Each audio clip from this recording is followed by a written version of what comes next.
Hi guys, can I get a quick confirmation if you can see me, hear me, and see the screen properly?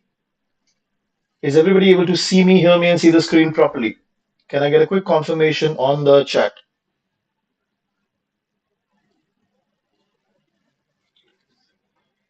What about others? Okay, so the idea of this session is that I'll be walking you through the entire FRM level 1 treasure book. I've already done one such kind of session in July 2021, and I'm going to do it for now, the November 2022 exam students. I'm sure this session is going to be helpful for them to have a quick revision of the content of the entire treasure book, and they will get confidence in the exam, and they will be able to clear the exam in this attempt. Okay, so with this, we're going to be starting out with the session. I'm starting with the first book, which is the Foundation of Risk Management, and I'm going to talk about more about the first chapter now. I'm going to start with that, the building blocks of risk management. Okay, from the exam perspective, one or maximum two questions are expected from this chapter, more and more theory. So if I take you toward this first paragraph, the first paragraph primarily focuses on, okay, what exactly is the basics of risk, because this chapter is primarily divided into two parts. The first part is talking more about risk, and then it talks about the risk management.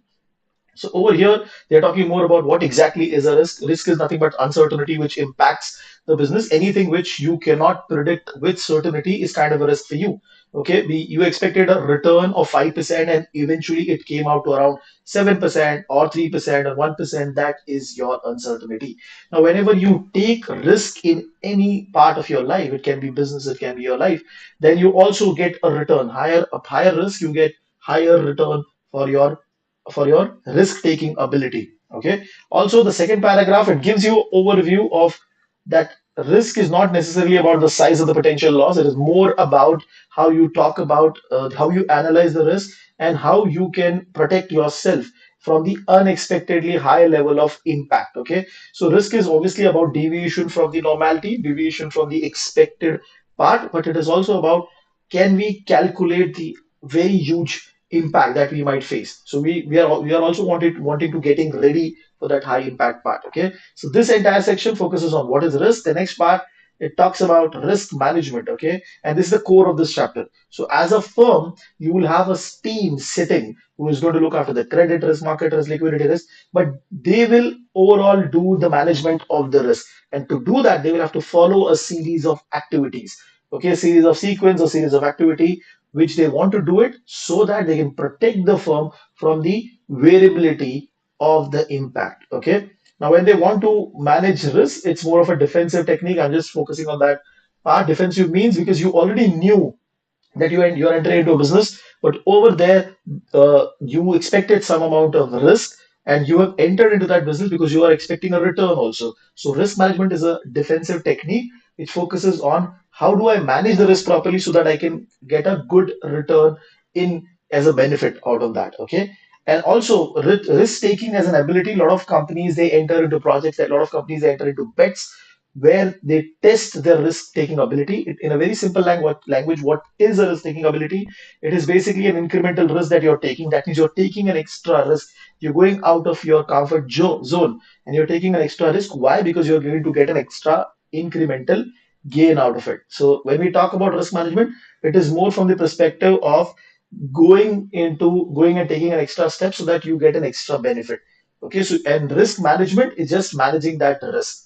Let us move toward the risk management process. Now, in the overall discussion, the entire process has been highlighted in the 5 steps, but more and more they are talking about the first two part in detail. Even though they've written down the steps for you, but more and more they're talking more about how to identify the risk and how to measure and manage the risk. That's the basic process. Okay. Now let us talk about identification of risk. This is the most this is the first step of the risk management process, but very, very difficult step, because as a risk manager, sometimes you get blindfolded. You don't expect certain bad things to happen to your organization. For example, before COVID, a lot of restaurants in India, or especially in Mumbai, they were not ready for such a long period of closure. Okay, so they did not had any plan.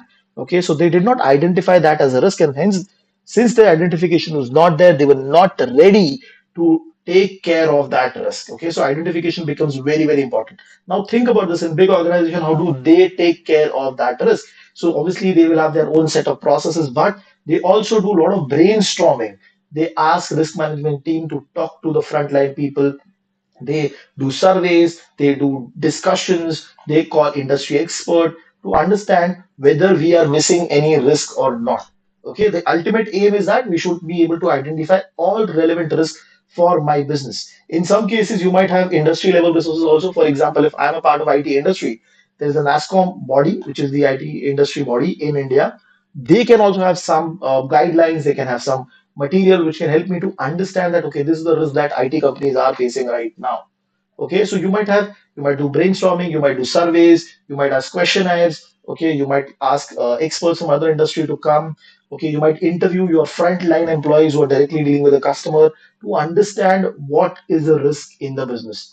Okay, that's the major process. But a lot of companies now, they're also doing scenario analysis. What is that? Okay, they create worst case scenarios and then see what is an impact that we might face as a business. Okay, suppose tomorrow there is India Pakistan war. Okay, so if I'm a bank, what is going to be the impact on my portfolio?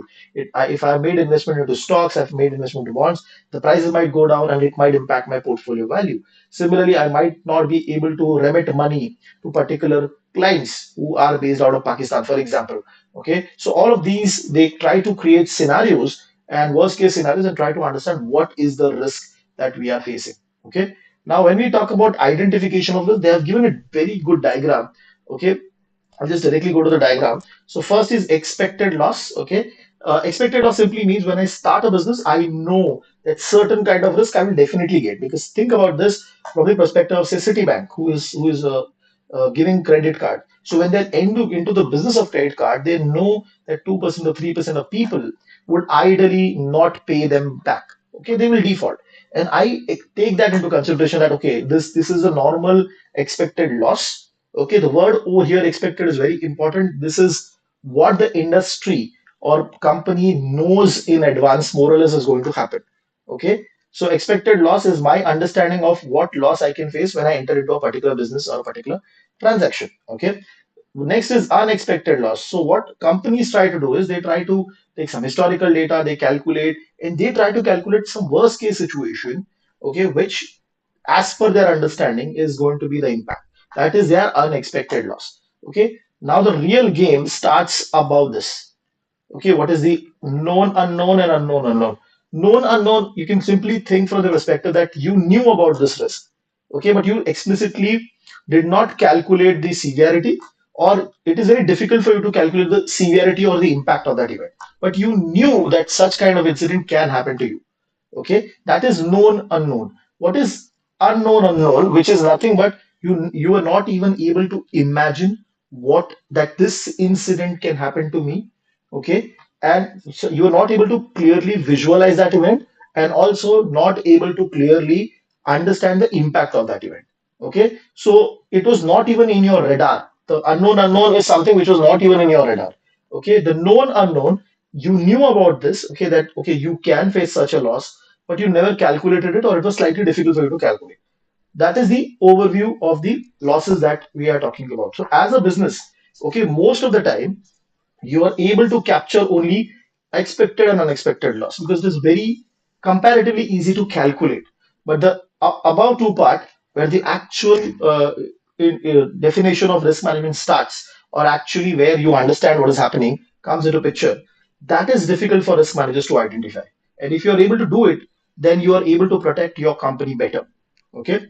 Further, now when you have identified certain amount of risk as a company, as a company, I've been able to identify, say for example, I have 25 risk. Okay, then I'll have to take decisions with respect to okay what I'm going to take, what I'm going to do about that risk. Okay, so decision includes either I will retain that risk. Now, retaining of risk primarily happens if that risk is very small for me.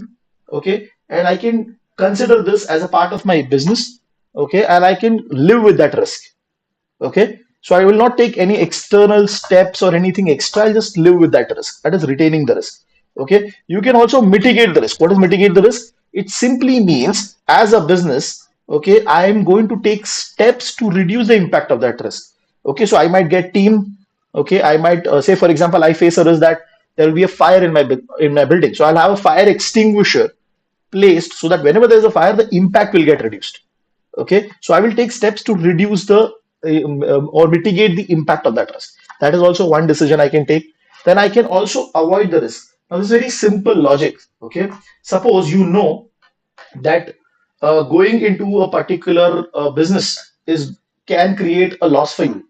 Okay, and suppose you are a manufacturing company and you've got a proposal to start a power plant. Okay, and you know that if you enter into a power plant business or energy business, you are going to face you will be facing a huge risk, and as a business you cannot take that risk. So you can avoid that risk by doing what? By not entering into that business. Okay, by not taking that project.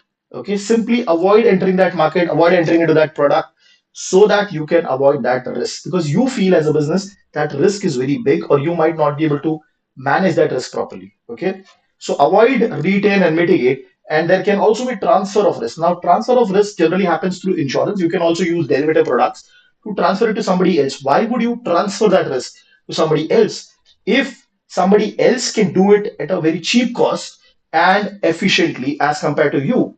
Okay, so you will pass it on that risk to somebody else to manage. For example, insurance. Okay, so if I'm taking life insurance, I face a risk that tomorrow I might die and my family members might lose on the income. So I just pass on that risk to somebody else. I purchase the life insurance, I pay the premium. Okay, the cost might be very small for me, so I'll just pay the premium and I will get the protection from that insurance company. Okay, answering to the query which Suja has placed, unknown, primarily pandemic. So COVID is one such example. Nobody anticipated it, and nobody knew what is going to be the impact. Okay, let us move towards the next part. From here onwards, they're talking about the challenges that you might face as a business. If you look at this part, okay, the first part, the risk management activity. Okay, the problem which we with risk management process is that we are not able to identify situations where risk is getting concentrated on few people. Okay, when the risk gets concentrated on few people, and if that company or that people fall, okay, we face an impact at the economy level. So, for example, Lehman Brothers falling, okay, American insurance group kind of not in a position to pay back. Okay, it would have an impact on the entire economy. Okay, so dispersion of risk among proper participants, okay, who are willing and able. Willing means who has the interest to manage the risk, and able means they have the financial strength to take care of that risk. Okay, that should happen. It should not be a concentration of risk among few people, because whenever there is a concentration, you will always face a impact. Okay, that is the first challenge that you are facing. The second challenge is that we talk about risk management, we talk about FRM, a lot of things, but we as a community, or risk management as a community, we are not able to identify accounting frauds or scandals which have happened in companies. So Satyam's case in India was a big scam or scandal that happened. Okay, then also you had Enron case, accounting fraud. So we were not able to identify those kind of things, which is a challenge for the risk management process. Okay, the third problem is that if we start using derivative, okay, complex derivative positions and all, even though it might seems that those derivative products are going to bring profit to you, they are very complex in nature. Once it is complex, you don't understand it fully, and automatically in some situation it can bring in a huge amount of risk for the company. Okay, so understanding of those derivative products or complex derivative products can be very very challenging for risk management professionals. Okay, so that is also being covered. The third challenge also at an overall economy level. Okay, when if because it's a zero sum game. Okay, zero sum game means one party is going to win, another party is going to lose primarily. So when that is going to happen, okay, if you are making money, somebody else is losing. Okay, so winning party always lose at the expense of the losing party. It's a very common, simple sense. So no, but it is getting even out in the economy at the economic level. Okay, that is why you see the economy functions properly, because one party loses, the other party wins. If devastating losses are happening, okay, and only few big companies or few companies are facing those devastating losses, it can have an impact on surrounding companies also who are dependent on that big company, and which can lead to a widespread economic risk. That is being covered over here. Okay, we're going to move towards the next module. I hope everybody is with me till this point. Okay, the next part is quantitative risk. VAR, value at risk. Okay, value at risk is basically a concept which is also going to come in your book 4. Now, over here, when we talk about VAR, it is just an estimate that we have. Okay, that on, say, for example, we are talking about 1 day VAR. So on any given single day, okay, we expect a loss. okay, at a particular confidence level. That is, suppose, say, for example, 95%. So on any single given day, I'm 95% confident that my loss is not going to be greater than $2.5 million. So that means only 5% chance I might face a loss which is greater than $2.5 million. Okay, so there are three important components over here. First is 1 day. Okay, so like you can calculate for 1 day, you can also calculate for 1 year, 1 month, depending upon your interest.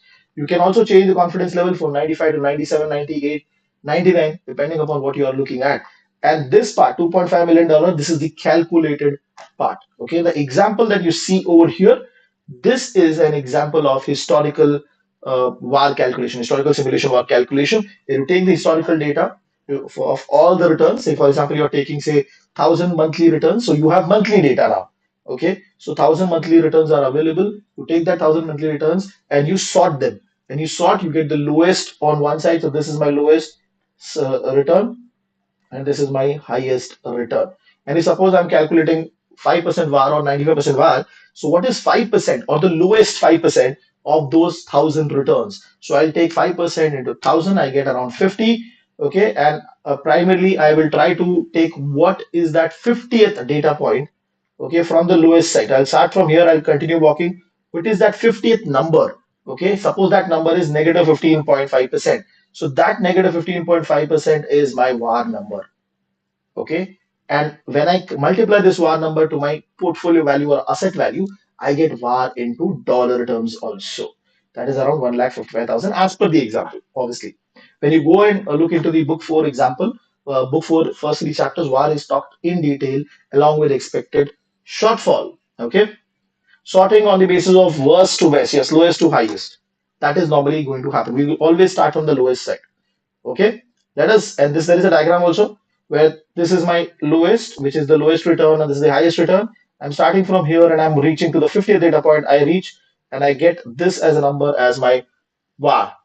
Okay, this as a number as my VAR, and that number basically bifurcate the 5% area and the 95% area. That is why that point becomes very important for me. That's a quantitative approach. This is one of the quantitative approach.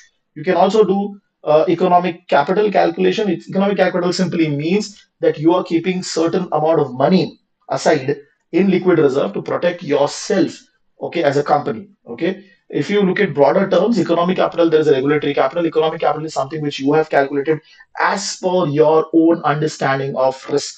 Okay, what is regulatory capital? Regulatory capital is more about you calculating capital as per Basel requirement or as per regulatory requirement. Okay, so economic capital is what I feel, this is the risk that I have. I'm keeping the amount of capital, I'm doing the calculation, I'm creating models, and this should give me the confidence that, okay, if I'm facing, say, for example, the amount is $2.5 million. If I face a loss till $2.5 million, I have liquid reserves to protect myself. That is the basic logic that they are talking about. Okay, we are going to move towards the qualitative aspect of it. Qualitative aspect over here means I am not doing any calculation as such, hardcore calculation. I'm doing more of subjective assessment. So there are two approaches that they've talked about. The first approach is scenario analysis. Scenario analysis, we have already discussed, it's a you're going to create a particular worst case scenario, and these are generally what if scenarios. Say, for example, India China war, okay, or stock market falling, say, around 5% or 10% in a single day. Okay, so all of these what if scenarios, you take that scenarios, worst case scenarios, and see what is an impact on you. Okay, you will try to calculate the magnitude of losses that you might face. Okay, so that is a scenario analysis. What is stress testing? Okay, you will take some macroeconomic variables like, for example, interest rate, FX, oil prices. Okay, and you will try to give a stress to that variable. So, for example, oil prices going up. Okay, so suppose the current oil prices are, say, around 100, and you are giving a stress to it and seeing that, okay, it might go to $150. What is going to be the impact on your uh, asset or your business or your portfolio? Okay, because it is going to impact the economy. So you will also get impacted, right? So that is stress testing in a very, very simplistic terms. Okay. Now, there are two type of parameters that we talked about, stress testing and scenario. So basically, stress testing is more about looking at one particular variable and giving a stress. Scenario means you're creating a scenario where there might be two, three variables getting impacted together.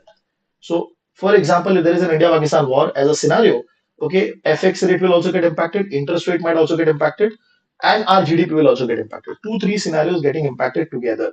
Okay, a lot of these scenarios you can have a look at our history. Okay, historical scenarios which has already happened in the history, like 2007 crisis, Black Friday, okay, Asian currency crisis, and you can also create a futuristic scenario, hypothetical scenarios. Okay, so that is also possible. Enterprise risk management. This is talked in detail in one of the chapters that we're going to be covering in the future. Okay, enterprise risk management simply means we are going to be looking at the overall risk of the organization at the macro level, where you have a common system across all the teams. Everybody is putting in data in a common format, common template, so that there is an ERM team which is taking the dashboards or reports directly, and in that report you can see what is happening across all the risks: credit, market, liquidity, stress testing, every risk it is being able to identify. Now, why this approach? Because the traditional approach that we had, where individual teams like credit, market, they were just looking at their own risk, and they are not concerned about what other teams are doing. What is the way through which other teams are capturing data? Okay, so they're not looking at that. So because of which, what is going to happen is that more and more they would be in a situation to only look at their risk properly. They will not see what is an indication, what is connection with the other risk. So when you look at risk through ERM, you get an integrated approach. You will able to identify what is the connection between the risk. If suppose my credit risk is increasing, is it because of my operation is going up? Is it because of my liquidity risk going down? So whatever is the relationship, you'll be able to identify it properly through enterprise risk management. So there's one more chapter which we're going to be covering in this book. Let us move towards the expected and the unexpected loss. Expected loss formula is very simple and straightforward. Expected loss is PD into LGD into exposure at default. What is PD? Probability of default. So if suppose I've given a loan to somebody, okay, suppose Vijay Malia, so what is the chances that he might not pay me back? So that is my probability of default. If suppose he is default, he has declared bankruptcy, okay, then what is going to be my loss? That is loss given default. How much amount I might lose, okay, because he might have given some property or something. I can sell that property, sell that asset, and get my money back. So, but I won't be able to get my full money. So, what is the loss that I might face? So, it depends upon the recovery rate. Okay, and what is an exposure? Exposure simply means suppose Vijay Malia had taken a loan of around 5,000 crores, and out of that, today till today, he's been able to repay 1,000 crores. So, what is the remaining amount? 4,000. That is my exposure. Okay, so expected loss focuses on probability of default, the dollar exposure, and the severity. Severity means the loss given default. Okay, as a bank, we always try to calculate this. Okay, if you're giving the loans, if you're entering into a transaction, you try to calculate what is my expected loss. Okay, and that part, the expected loss part, you try to include that in the pricing. So suppose if you feel that out of a normal business, around say 3% or 4% of my customers would not be able to pay me back the amount, okay, or they might not be able to pay the credit card loan that they have taken. So what I will do is I will keep a joining fee or a processing fee for everybody so that I can recover that amount from everybody else so that I don't face an impact. That is why when you go to take a home loan, also they have a processing fee. Okay, if you take any particular personal loan, they have some fees. They include that because they want to cover the expected loss. Okay, and they are more certain about this loss because they can calculate it with more precision looking at the historical information that they have. Okay, they might be in the business for so many time, they can look at that historical behavior and they can calculate the expected loss. For people who have been into accounts, there's a concept of provision for doubtful debt, bad debt. That is nothing but you're trying to analyze your history and trying to see what losses you might face on your experience. Okay, that is the expected loss. Okay, so every time banks try to calculate expected loss over the part, if they feel that the expected loss is very high, they will charge a higher spread to the customers. Okay, and that higher spread means you're charging the customer a slightly higher price. Instead of giving a loan of around 5% at a rate of 5%, you are giving it at 5.2%. Okay, so that you can be protected from that impact as a business. What is unexpected loss? Unexpected loss means worst case situation or worst case based on my own historical experience. Okay, so let's say for example, if I've given a credit card loan to a lot of customers, and out of that, suppose on an average I was expecting expected loss of around 3%, 4%, and suddenly there are 30, 40% people who are not paying me. So there is, and this generally happens when there is correlation. Okay, so during COVID time, everybody was getting impacted. correlation was very high. So obviously you will face the credit card losses a slightly higher level. Okay, so that the correlation risk plays a very, very big impact. And unexpected loss happens when more and more people start defaulting. Like for example, your expected loss was 3% and unexpected loss will be 30, 40% people falling, okay, or defaulting. In during 2007 and 8 crisis, a lot of banks or a lot of these MBS product investors, where they expected that okay, we have given loan to people, right? But those loans, if the people are not able to repay, we will be able to sell the property and get our money back because the property prices are going up. So they assumed that property prices will always go up. They did not understood that if suppose the customer is bankrupt, he's not able to pay, and at the same time, if the property prices goes down, you don't have any protection, and that is what precisely happened during 2007 and 8 crisis. Okay, so whatever collateral they had, the value of the collateral also went down, and they realized that they're exposed to a huge amount of risk, and that was nothing but your unexpected loss. Okay, so I'm assuming everybody is with me till this point. Can I get a quick confirmation on chat? Everybody's with me. Relationship between risk and return. Are we going to move towards the next section now?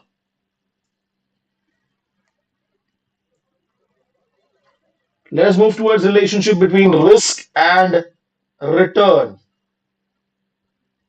Relationship between risk and return. Okay. Now over here they're talking about that there is a natural trade-off. If there is high risk, obviously you should get high return.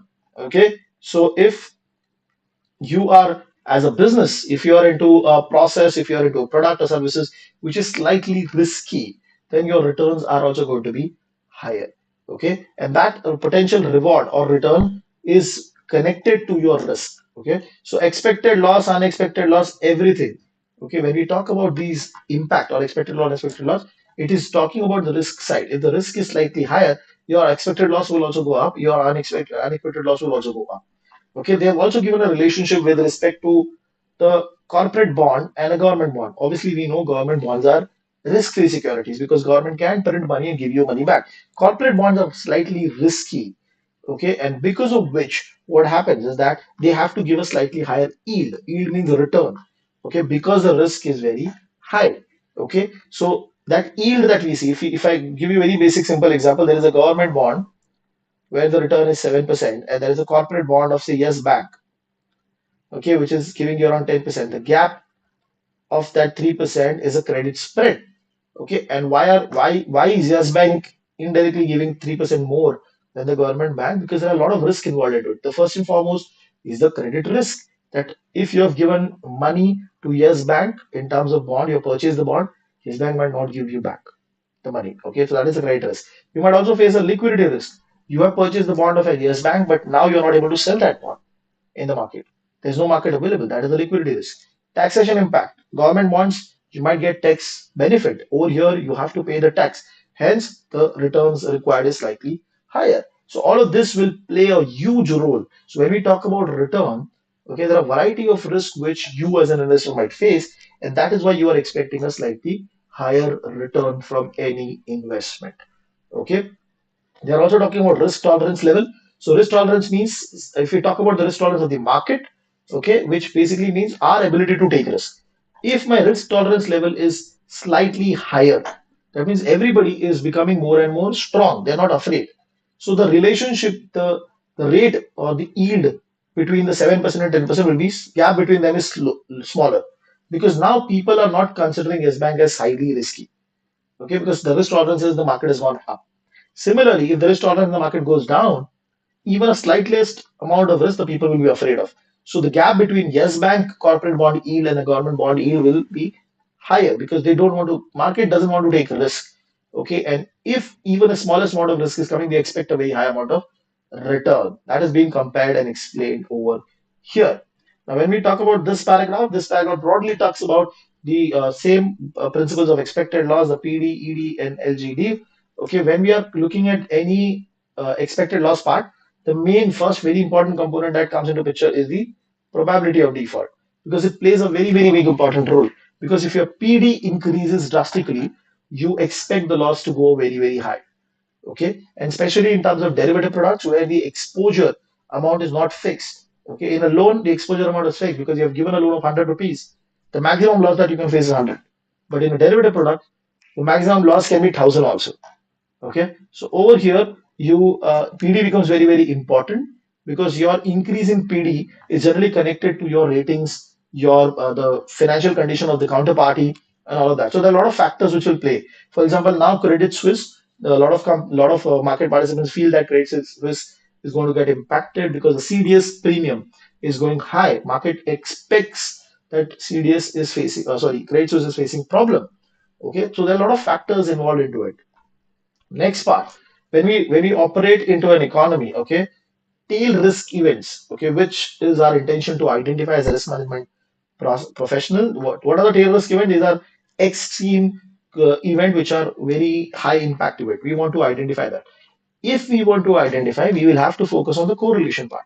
Correlation not only between the products or services that I'm offering, it should also talk about correlation between different risks. Okay, different risk means market risk, operation risk, liquidity risk. What is the relationship between them? And that is what, as a business or as a bank, you have to analyze when things in the markets are changing. There is new technology being bought in. Okay, there is new consumer demand is shifting. Okay, regulations are shifting. So all of this, and with that, you have to see what is the relationship of between the risk which is happening over a period of time. Then only you'll be able to track your true exposure towards a risk. Okay. Also, one of the biggest structural concern is conflict of interest. The conflict of interest simply happens when, suppose you have an employee who is sitting in your company and he is doing activity which goes against your company. For example, a trader. If a normal trader who is doing a dealings in your trading floor, he turns out to be rogue. Rogue means he is taking exceptionally high risky positions to make profit. But if that high risky position goes against, then you will also face a huge loss. So ideally, companies have risk management teams to track or monitor such traders, and they issue red flags and they stop the trading of such traders if they breach a particular limit. Okay, they give remuneration to them in such a way that they don't take high risky positions. But still, over a period of time, we have seen one of the traders or one of the participants in your company will do certain activities which will have a huge impact for the business. Okay, that is also being covered over here, which is conflict of interest. Now, how do we manage these conflict of interest? You focus more on frontline employees. What is frontline employees? See, people who are directly interacting with the customers or people who are directly doing the activity. Okay, so you ask them and their managers to identify risk. The first people who are touching base with the customers to identify the risk. Daily oversight has to happen, daily monitoring of risk has to happen, and you need to have an independent audit team which will continuously come and check the risk of the companies. Okay, these are just broader ways. Okay, you have to continuously educate and you need to have a very strong risk management team to take care of the rogue trader scenario. Let us move towards the next part. Over here, we are entering into the different types of risk that we are talking about. The first is market risk. Market risk simply means if there is any change in the price of the market or price of the asset, okay, over a period of time, the investment positions, okay, then these kind of market assets will primarily, the value of these assets will change. And when the value of these assets are going to change, okay, the portfolio that I'm managing, it is also going to get impacted. Okay, what are those those assets primarily? Interest rate risk are the factors, equity prices, foreign exchange, GDP, all of these commodity prices, they are just broader aspects which, when it change, they bring market risk. What is the first one? Interest rate. Okay, if suppose you're holding a bond position, okay, you know that when the interest rate goes up, the bond price goes down, right? So that can have an impact on you. So now you will be concerned about, okay, when and how the interest rate can change. So there you are entering into the concept of parallel shift and the non-parallel shift in the yield curve. How the futuristic yield interest rates are going to change. Will it be a normal shift, parallel shift, or is it going to be a non-parallel shift? Okay, all of these concepts are in detail in your book 4. Okay, there's also a concept of basis risk. Okay, basis risk is there in book 3, where we are talking more about that basis risk happens primarily when there is a mismatch between what you have as an original position and what you have as an hedging instrument. Okay, that is also going to be playing a very, very important role over here. Let us move towards the equity price risk. Equity prices, which is the second part, there are two major parts of it: general market risk and the specific risk. What is general market risk? It is basically you have it's beta, your relationship with the market. What is specific risk? Your company specific impacting risk. Suppose there's a fire in your company, your raw material cost is going up, a lot of people are leaving your organization. That is your company specific problems. That can have an impact on your stock price. That is what is equity price risk, highlighted into two parts: general market and specific market risk. Foreign exchange risk. Okay, this happens when you have a lot of trades happening internationally. Okay, you're buying and selling internationally, or you have asset or liability internationally. And when the foreign currency rate moves, how it impacts you as a business. There's a specific chapter which talks about FX, that is there in detail, talked about it, how it impacts. So there's a transaction risk, there is a translation risk, and an economic risk that you face as a business. Commodity prices. Think about this. Parle-G as a company, Britannia as a company, they buy a lot of commodity to produce their biscuits, okay, from the market. And if suppose the price of commodity is very fluctuating, your cost will also increase. So as a business, you try to enter into agreement to fix up the price, okay, so that you don't get impacted by the change in the commodity price. That is your market risk. Let us move towards the credit risk. Credit risk is at a broader level. You expect your that you feel that the counterparty is not in a position to pay you, or the counterparty is going to be bankrupt. Okay, you can further bifurcate credit risk into, say, default risk, bankruptcy risk, downgrade risk, settlement risk. What is default risk? Okay, default simply means counterparty failed payment. Okay, but he can come back in line, or he can pay after 1 or 2 days. Okay, it's like there was an home loan EMI. I missed paying home loan EMI. So there might be some penalty that I have to pay, and I can come back as a normal candidate. Okay, that is not a big concern for them. The main problem is bankruptcy. Bankruptcy means the customer has declared that he's not either willing and not having the ability to pay the money. When that is going to happen, the banks rely on the collateral. Okay, if you have taken a home loan, if you are not able to pay EMIs, they will take control of your home. Okay, and they will start selling their collateral to get their money back very fast. But if suppose the collateral value is also going down, the bank might face an impact. What is the downgrade risk? If I've given a loan to a company which was initially double B, sorry, double A, and now it is double B, the rating has gone down. Okay, even though they have not defaulted, but when the rating goes down, I as a business face an impact. Okay, settlement risk. When we talk about settlement risk, it is basically talking about, suppose at the last day of the contract when parties are supposed to pay, okay, one party made the payment but the other party did not pay. So that creates a huge amount of counterparty risk. Okay, and that leads to the settlement risk as a business. Over here, they have talked about the expected loss as an example. Same loss given default, recovery. Recovery rate is connected to loss given default. Okay. The next part over here, they've just given you some important consideration that whenever you are looking at risk identification, you can ask these questions to your reference, or to understand the risk better. Okay, the credit risk better. Okay, for example, what is the probability of default of the instrument? Okay, different products that you might have, or different agreement that you had with a counterparty, what is that impact? Okay, then whether there is any ratio that you can look at to identify whether the counterparty is getting more risky or not. Okay, all of this, these are not just examples to help you understand credit risk in a better way. Let us move towards the liquidity risk. Both of these points are important. Okay, liquidity risk means at a broader level, funding liquidity risk. I do not have money to pay back my dues. Okay, there is a creditor standing at my door asking for money. I do not have sufficient amount of money available to pay. Okay, so a lot of companies, when they face this situation, they sell their asset to get generate money. Okay, but if suppose the time is very low and they do not have particular amount of cash flow available, then they face a funding liquidity risk. So Lehman Brothers also faced a funding liquidity risk where they had entered into a liability which was very short term, where they had taken loans for 2 3 years, commercial papers and asset-backed commercial papers, and they had invested into assets which were there for 25 years. That creates a problem. This is an asset liability mismatch. Okay. Then we have the market liquidity risk, which is also called as trading liquidity risk. It simply means that you as a business, okay, you have the asset, you want to suppose sell that asset, but there is no market available. Even if there is a market available, you have to sell at a huge haircut or huge loss. Okay, that is what is market liquidity risk. Okay, I'm just giving you the broader idea of what is happening over there. Okay, let us talk about the operational risk. There is one chapter in book 4 explicitly talking about this. So operational risk is more about people, process, system, and external event. People, process, system, and external event. Okay, that is the broader idea. Okay, so whenever it simply means anything which is impacting the operations of the company.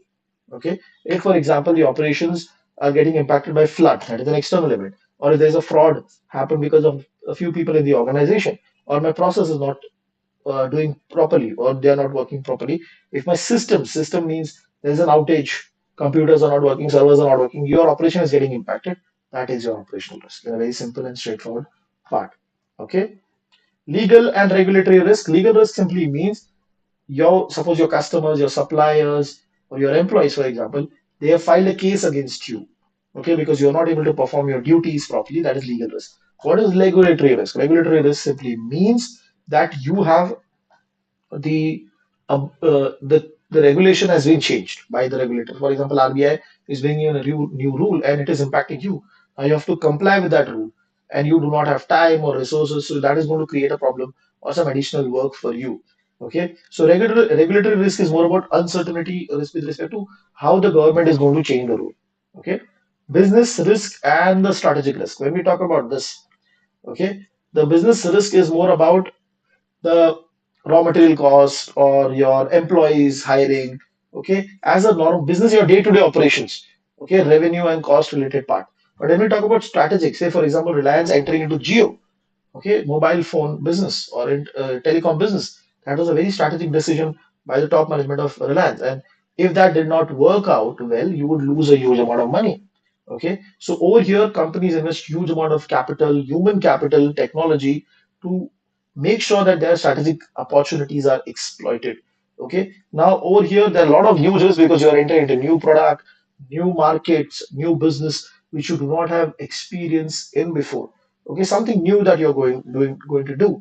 Okay, and that might have a huge amount of risk as a business. Okay, so business and strategic risk generally goes hand in hand. Then you have the reputation risk. Reputation risk is basically how participants in the market think about you. Okay, so do they actually think that you are trustworthy, or by looking at you, the risk is very low? Okay, so a lot of loss of confidence in your operations, or people perceive that you are risky or we cannot trust you. Okay, it can create multiplying effect on your ability to do business in the market. Okay, for example, a simple tweet gone wrong can have an impact on low sales. Okay, that is also today's reality. So we as a business we face reputation risk also. Let us move towards the risk factor integration. Interaction primarily over means with simple independent risk factors like, say, for example, credit risk, operation risk, all of them, if there is any connection between them, okay, and that leads to an higher amount of risk for the bank. So over here, realizing the potential for correlation between the risk helps the risk manager to identify that our risk can go to the unexpected level or a higher level. That is the main part they're talking about. So over here, risk manager should not only look at historical correlations, they should also focus on what can happen in the future. Okay, risk aggregation is a concept which primarily talks about, see, when you are looking at risk for the entire firm, so you might have market risk, credit risk, operation, liquidity. You calculate the risk for each one of them, and then you aggregate. You calculate the total, then you calculate the firm-wide risk for the entire company at an enterprise level. That is risk aggregation. Okay, when you do that risk aggregation, it might not be that simple because market risk is slightly different than your operation risk. Okay, so you might face that impact. Okay, for say for example, market risk, the modeling that has happened, the assumptions that have happened is very different. Okay, the derivatives that are being used are very complex to hedge those kind of risks. Okay, you might enter into derivative contract where the risk is very high, or you might enter into options where there is gamma, theta impact also. So managing or doing risk aggregation is not very simple at an enterprise level. Okay, you might face different variety of risks to combine all of them together into one single number. Say for example, VAR. Okay, that might not be an easy approach because VAR also has some problem. Okay, the first they have highlighted different companies use different variety of VAR, or different businesses use different variety of VAR. So if, for example, if I'm Edelweiss, I have Edelweiss insurance, I have Edelweiss as a trading company, I have asset management. So my different businesses will look at risk differently. Okay, so in the industry there are a variety of VAR approaches that are used by people. Assumptions also make a very big impact. Okay, because a lot of companies when they calculate VAR, they calculate normality, they calculate assumption with respect to threshold or with respect to confidence level. That can also have an impact. Okay, and VAR does not talk about the magnitude. We know about this, right? In book 4, they have an explicit discussion on VAR and expected shortfall. VAR does not talk about the magnitude of the impact, which expected short actually talks about. Okay, because what does expected short does? It takes the tail into account. Okay, so simply, if this is my distribution, the tail var will give me this number, only one specific number. But what expected shortfall will do, it will take all the tail and you will take an average of that tail. And that will be my expected shortfall. That it essentially means that I am going to take care of the magnitude of impact whenever there is a breach. Okay, which VAR does not talk about. Okay, so that is also explained in more detail when we go to book 4. There's also a concept of RAROC. RAROC is nothing but you try to calculate the return on the capital that you have kept.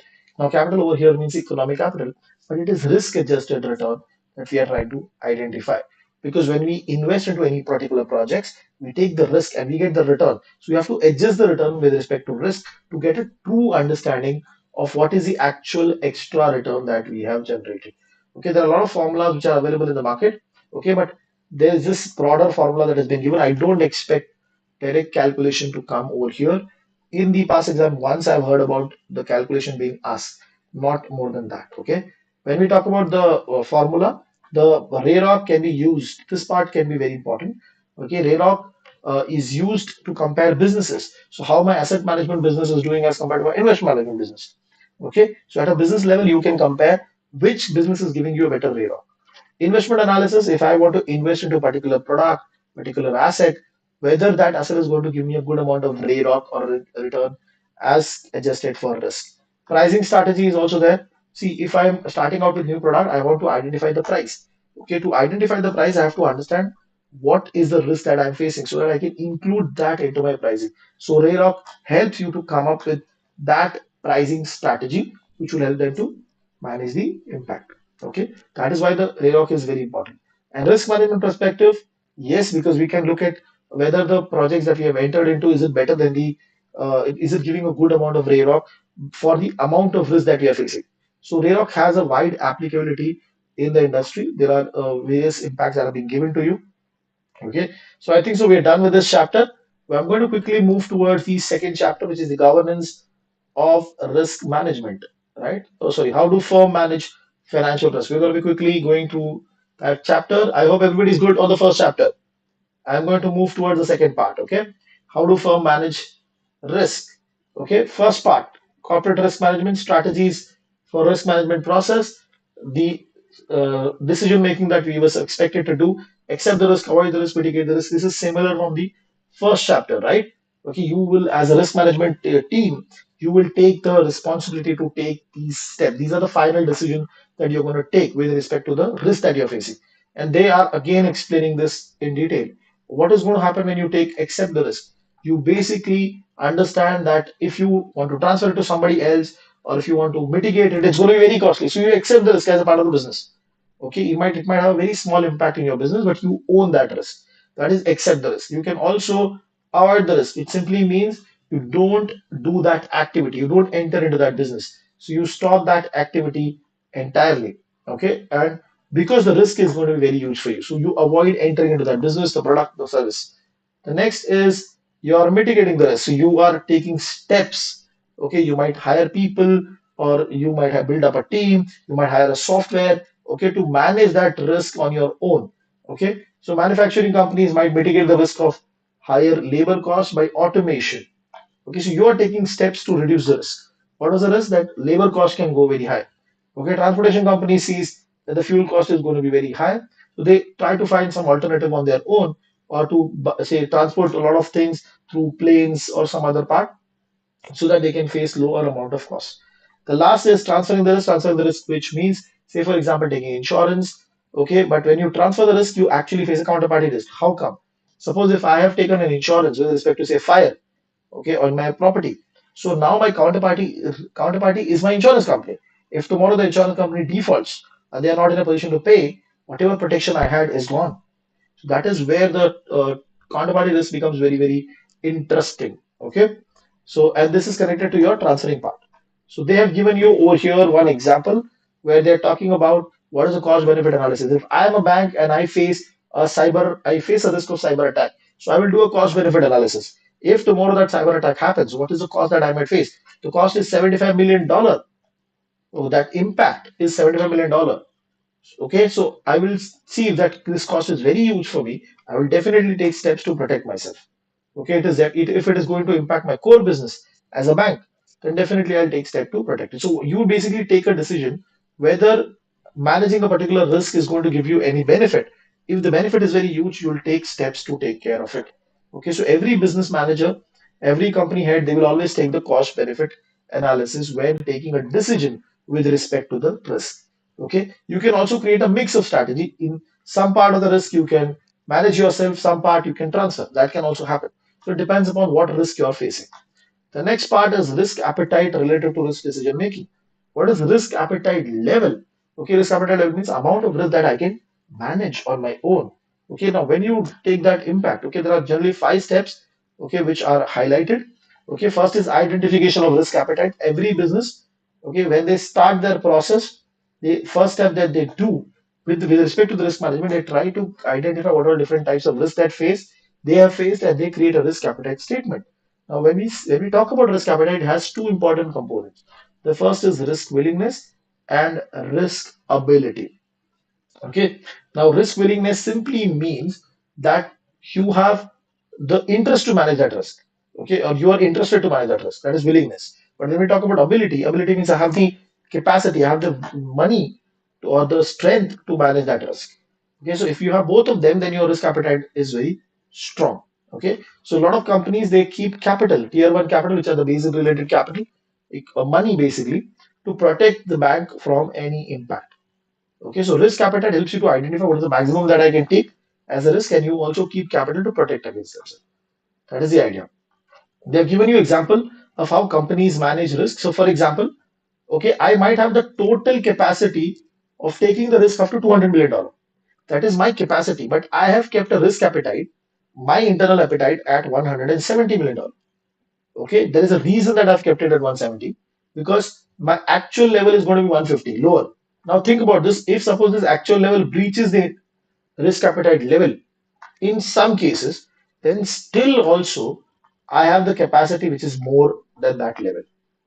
That is why, even though I have the capacity of 200, I've kept an internal limit as 170 so that if there is a breach tomorrow, I still have the capacity to manage that risk.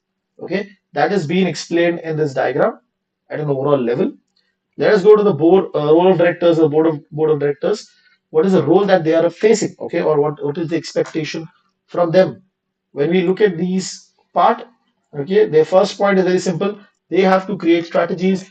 They have to create approaches. For example, they have to approve the risk appetite statement, okay, which is created by the risk management team and the CRO, okay, and they have to look at risk at a quantitative and qualitative level both, because so that they can take a decision. The company managers can take a decision, either avoid, mitigate, or transfer the risk, and which risk to retain, which risk to avoid.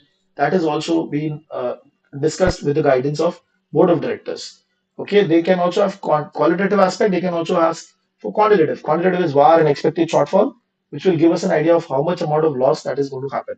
Also, board of directors push for having a stress testing program or scenario analysis as an approach to identify what is the risk that we can face at a higher level. Okay, the known, unknown, and unknown, unknown, those kind of risks. We try to analyze those things. Okay, as a board of director, our responsibility is to make sure that different stakeholders who are with the company. Okay, for example, stakeholders like bond or debt holders or shareholders, we are taking decisions with in accordance with the interest of both the parties, because the shareholders wants to take huge amount of risk because that they purchase the share, okay, with the intention to earn higher amount of risk return. That is only possible when you take higher amount of risk. Okay, so shareholders will always try to prefer to take high amount of risk, but debt holders, they're concerned about it because they are only worried about the interest and the principal that they are going to get. If the company takes higher amount of risk, they will not get their money back. Okay, so there is always a conflict between both the parties. So board of directors are expected to have clear policies, clear communication with everybody. And what is the amount of risk that we can take?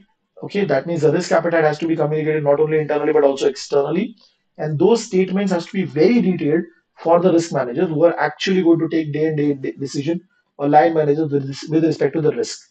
So for outside people, it's going to be a general statement, but detailed statement for internal people who are doing the actual work and how risk appetite is connected to their business. Okay, that is the idea. Okay, there are certain uh, considerations that have been talked about, and there are certain complexities that the board need to consider when they're talking about these all of these pointers. First, about unity of risk appetite. So you need to have one single statement, okay, which comprises of all the different risks that you might face. Okay, and you will, in a one single statement, you will try to include all of them and put numbers or approaches of how to take care of those particular risks. Entrepreneurial opportunities. Okay, a lot of your uh, say line managers or risk managers, if they realize that certain projects are going to give you slightly higher return, okay, and it is increasing the risk also, but the returns are going to be good. So they should have the ability to take that decision. That means they should have some flexibility to take that particular decision to have a competitive edge against the competitors. Okay, entering into those projects which will give futuristic better returns for the organization. Okay, layers of correlated risk. Correlated risk means if suppose one or two risks are highly correlated, okay, then you should be able to understand it properly, okay, and you should be able to take care of it properly. For example, they have given it, for example, in which the risk might be highly correlated. For example, you have an operation into a foreign subsidiary. You have one more company outside India. Okay, so over there you face operational risk and you also face currency risk. Both of them might be connected to each other. So you have to understand that properly, then only you'll be able to pick it up. What is time horizon part? See, as a business, okay, certain decisions that you take are going to be long-term decisions. Certain decisions that you take are short-term decisions. So how both the decisions are separate from each other as a business and as a board of director, you should be aware about it. Okay, and how your decisions, how your policies or procedures that you're taking is going to impact the profitability of short term and profitability in long term. Okay, how much cash outflow it is going to take out. Suppose if I take a decision to enter into a new project or I want to enter into a new business, in the short run, my huge cash outflow will happen. But in long term period, over long term period, this can generate huge amount of profit for the company. For example, say Google buying YouTube. Okay, so they're buying it for like $2 or $3 billion over 10 years back or 7 years back. Okay, at that point in time, it might be a very huge cash outflow. But today, when you look at this, they're generating that much amount of income in few weeks itself. Okay, so short-term cash outflow, short-term profitability hit to look at the long term. That should also be the idea of the board of directors. Okay, possibility of having a tolerance band. What is a tolerance band? It simply means rather than having a single number, that okay, my risk tolerance is 100 rupees. You can have a band. Okay, it is from 90 to 110. So that the manager who is doing the actual activity, he has some bandwidth to take a decision on. It's not a single number, it's a band. Okay, it's a range. You can think it that way. Reputational impact, whenever you are entering into new product, new businesses, you're talking to the customer, the firm's risk appetite statement will explicitly talk about the reputation risk, and those details of risk appetite statement should be communicated to every external stakeholder also. Risk measurement, how do you calculate risk? Okay, will you be taking VAR? Will you be taking expected shortfall? Will you be doing stress testing? Notional limits.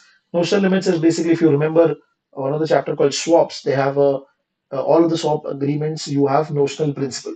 That is the notional limit. So you can put a limit that you cannot enter contract more than $500 million. Okay, so what measure you are going to take into effect to take care of that risk?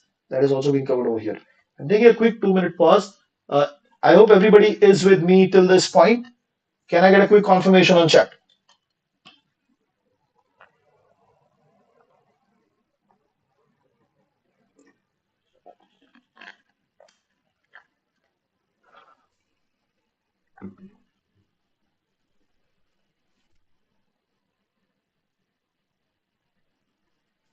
All good?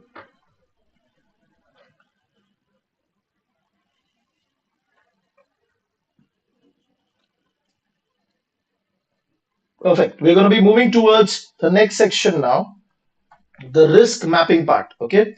Now, over here, the entire aspect of risk mapping is going to be very, very important from the exam perspective also, because what we are simply doing is we are trying to identify risk and then we are aggregating also, and we are mapping it to the risk appetite statement. Okay. So whatever different types of risk that we have identified, it can be regulatory, reputation, everything.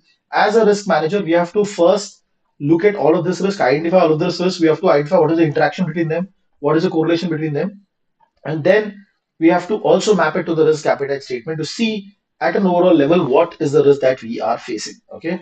So if we look at firm, suppose one of the example of risk is commodity risk. Okay, that manufacturing company is facing. So this commodity risk is not very simple risk. Okay, you suppose we are talking about copper. Okay, the example which has been given. So we have to look at, okay, how much copper do we need? Okay, when that copper is needed. Okay, can we hedge, or how much amount of hedge do we need? Okay, all of this, there are so many details that we need. It is not only a simple statement of commodity risk. Okay, do we need copper in India or some other location? Okay, all of that is also going to play a deep role in the process of hedging the risk. If you read this paragraph, they're talking about that same part.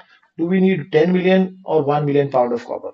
Okay, whether we need it in one single facility or across different the facility, whether we need it one at single date or 10 different dates. Okay, so the timing, need, location, everything is going to play an important role, because that will play an impact on your hedging. When we talk about this, okay, the foreign sales part, okay, this is just again an example. Okay, when you're selling assets or selling, say for example, your services into 12 different countries, so different currencies, you'll get money from, okay, euro, GBP, yen, you will get money from different currencies, so you will face a foreign currency risk. As a business, you have to take care or anticipate what future sales might happen in a particular region. Okay, and you will look at historical behavior, you will try to make a find what future can happen, and then on the basis of that, on the basis of the timing of the future income, okay, the size and the exact currency, you can take a decision to hedge. If you're able to predict those things properly as a part of the business, you will be able to take care of the foreign currency risk in a better way. Okay. Then also there is a concept of uh, connection between the risk. Okay. So different, your exposure might change. Okay.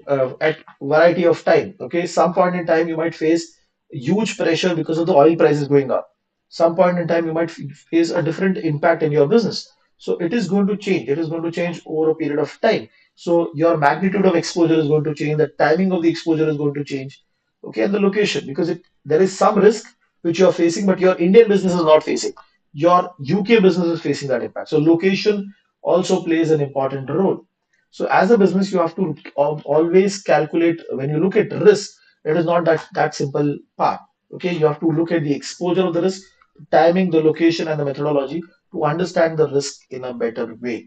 There's also a concept of top 10 risk. Every business, they calculate what is their top 10 risk that they're facing, and they constantly monitor those top 10 risks with an ultimate goal to make sure that those risks does not increase immediately very high, and as a business we don't face that impact. Okay, hedging risk exposure, from here they're talking more about how do we, is there a need for hedging? They're talking some points in the favor of hedging, against the hedging, practical, theoretical aspect, everything. So hedging advantage in practice. Okay, so when you do hedging, your risk gets reduced. When the risk is reduced, you have lower capital need, because you don't need to keep extra money to protect yourself. You can use that money for economic growth, right? You can invest into new loans, you can invest into new production facility.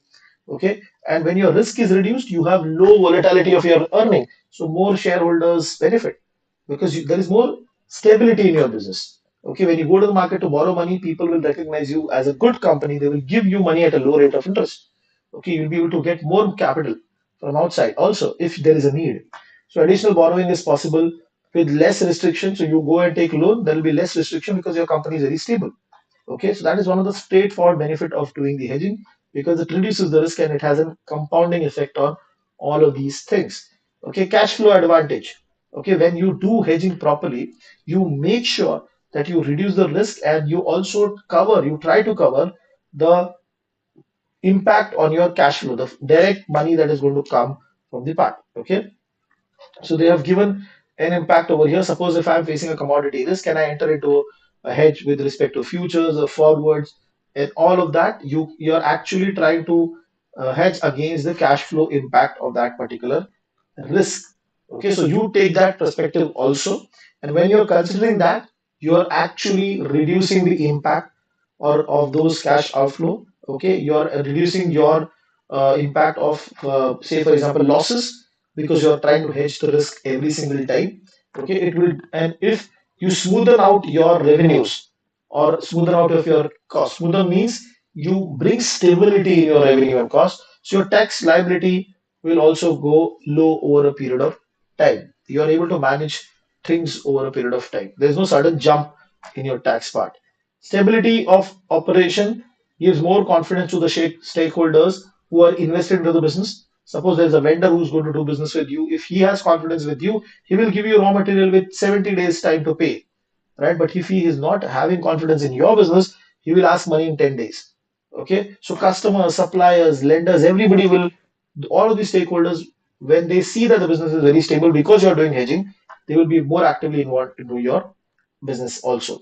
Okay. Management, it will become very easy for the managers or the senior management to take control of the business because now they can predict the business very fast and they can take decision very fast and they can potentially take step to improve the profitability also. See, when I know that I'm already have already entered into an agreement with somebody to for a fixed price for a commodity, so I'm not worried about my cost because I know my margins are fixed now because I've already entered into a forward agreement with somebody to get the raw material at a fixed price. So because of which the business managers, they can focus more on some lucrative projects or short-term goals that they have as a business because their margins are locked in. Okay. Hedging instrument, sometimes hedging is quite cheaper to be done as compared to you yourself managing the risk or you taking an insurance policy. You can enter into derivative products to hedge, and that can be a good alternative at a lower cost. So all of this we're talking about with respect to hedging advantage in practice. Theoretical part, there are two aspects to it: theoretical and practical disadvantages that are being explained. The first paragraph talks about MM. MM is nothing but Modliger and Mirror. They are big economists who had created a lot of theories. Okay, now all of them, they created theories and they had an underlying assumption of perfect capital market. Okay, where there was assumption that there is no tax, no transaction, information is easily available, but all of these assumptions are not fitting in the real life. So as per their theory, they are saying hedging does not add any value to your business. Okay, because the markets are perfect. But in real life, okay, a perfect competitive market is not available. You have to pay transaction costs. You have to pay taxes. Okay. So that is actually a weak argument against the hedging risk. Okay. Then there is also concept of CAPM, where they say that we should, if you realize the CAPM formula, they focus more on the historical impact of it, or primarily they focus more on stating that beta is the only risk that you should be worried about. That means general marketers. You should not be concerned about anything else that the company is facing, the firm specific risk. Okay, the idiosyncratic risk. Your only focus should be on the general marketers. But in reality, okay, as a business right now, you might face some big idiosyncratic risk which can impact your business overall. Okay, this CAPM also assumes perfect market condition, which is not true. Okay, because when you enter into market, you face transaction costs. Borrowing and lending is not going to happen at the risk-free rate. Okay, so all of this is talked about over here. The zero sum game concept is again over here. What they talk about is if you do going to do hedging, okay, today you will be able to hedge or protect, but in the long run you will lose money. It is like when Uber came to India, initially they gave rides at a very low cost, okay, taking the hit. So as a customer, I felt I'm getting money, I'm getting rides at a low cost, but now I'm paying higher amount. So over a long period of time, if you look at that overall time scale, it's a zero sum game. You're not making any particular benefit out of it. So this is also an advantage. This is also a point which they are talking against the hedging risk. Okay, so at one point in time, you'll save money, but some other point in time you'll pay money. Okay, hedging might lead to some amount of loss, and that can be a zero sum game for you. So there is no long term increase in value for you when you enter into hedging, as per this point where they're talking about the disadvantage of hedging. Okay, that has been explained over here. That is in theoretical aspect. Now we are entering into practical aspect. Okay, now the first part is hidden cost. So when you enter into hedging, in reality, you have to have a compliance team because you have to give information to your regulator also, right? You have to pass on a lot of, it's a cost for you. You have to face a compliance expense. You have to have a team to manage a disclosure to the regulator. You'll also have to do auditing, monitoring, all of that. Because when you have traders who are going to sit on the trading floor and do the activity, you need to have a very strong compliance team also. Okay, so that will add to a cost. That is the first point. that is talking against hedging in practical sense. The next part is, okay, so hedging does help you to protect against the downside. There is definitely there. But see, if the hedging, if the instrument is very complex, then you might end up taking unintended risk exposure, something which was not in your mind, but that risk came into your picture only because of hedging. Okay, so when we look at there's the chapter called Learning from Financial Disaster, there are a lot of cases where complex derivative products people did not understood, and because of which they faced a lot of problems. Okay, that is one aspect which goes against hedging. When you do hedging, you have to pass information to regulator, because of which some of your operational details might go out and it might go to the competitors, which is extra. It is kind of business cost for you, that your information, internal information, is available to the your competitor. Okay, when you enter into derivative products, a lot of complex derivative product, it's very difficult for you to do the pricing properly. Okay, so you might not take into consideration all relevant risk factors while taking the decision with respect to that particular part or particular risk. Okay, that has also been highlighted over here.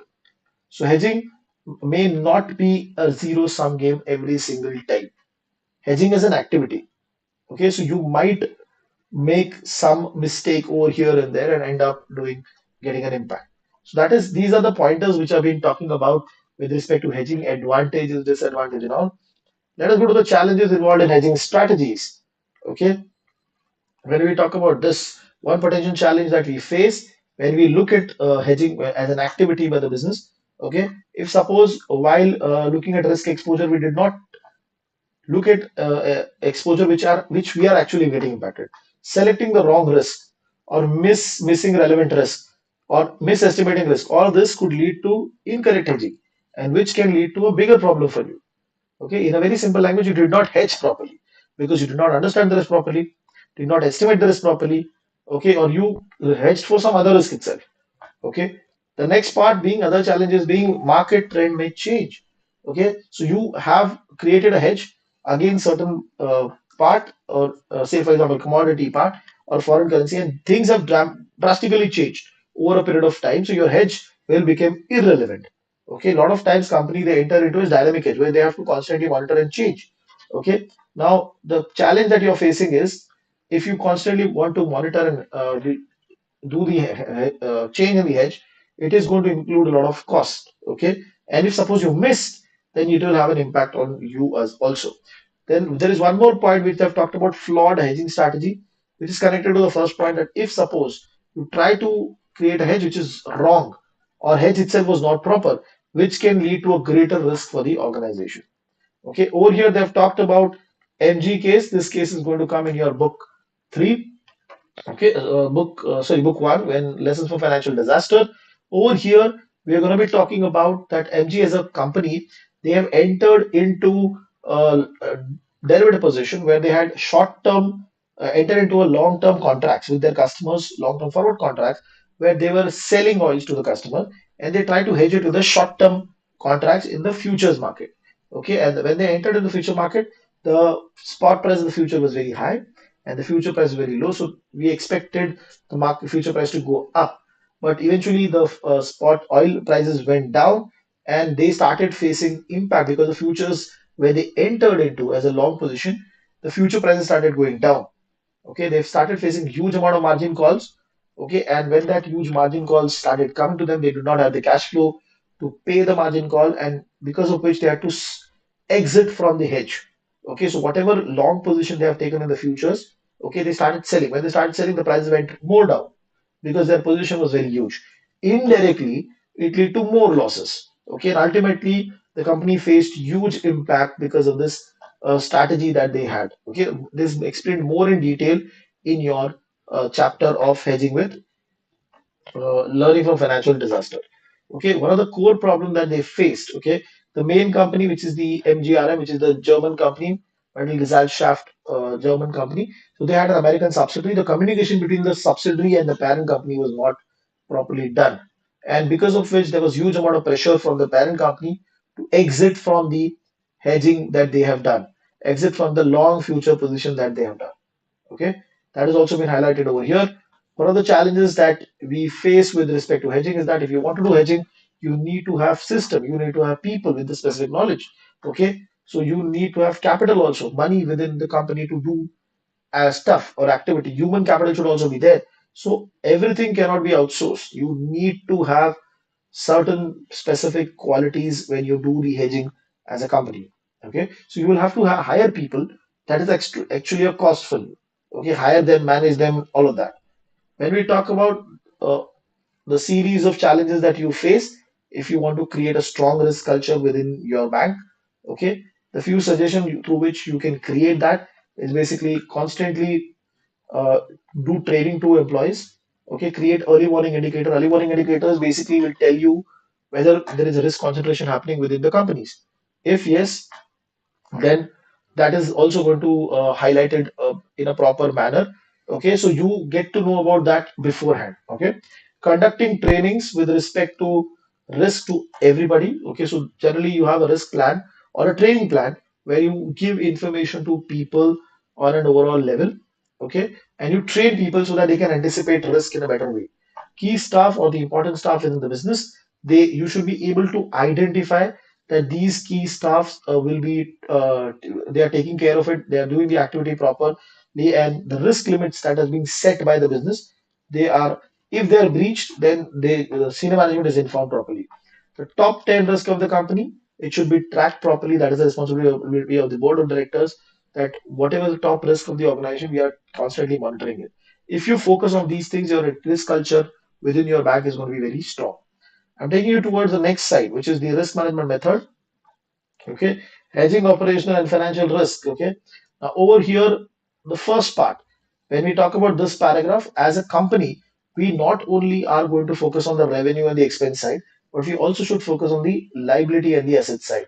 That means things which are not only going to impact the income statement, but also going to impact the asset and liability side of the business. Okay, what is that? Okay, the first part is pricing risk.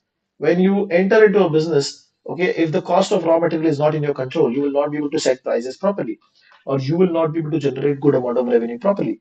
So that is why companies, they enter into long-term trade hedging contracts where they enter into futures and forwards to take position into the market so that they can protect the business properly. Okay, that is also being discussed over here. So pricing risk, every other manufacturing company or every other company where there is an input involved, they face. So you have to take care of that risk. If you are able to take care of that risk properly, you will be in a better position to track your margins properly and be competitive in the market. Foreign exchange risk. Okay, the goal of foreign exchange risk is that whenever there's a change in the currency rate, whether you have asset in the foreign market, liability in the foreign market, you are expecting some money into the from the foreign market sales, for example, you'll always face that impact. Okay, so revenue hedging is one such way of managing the foreign currency risk. Revenue hedging simply means if I am selling a lot of my product to international customers, the money that I'm going to get is in foreign currency, so I will have to take position to take care that okay, whatever foreign sales that are happening, they are converted back to domestic currency without the loss of money. So you will take position at the start itself. So when you're selling and you anticipated after 3 months, I'm going to get my cash.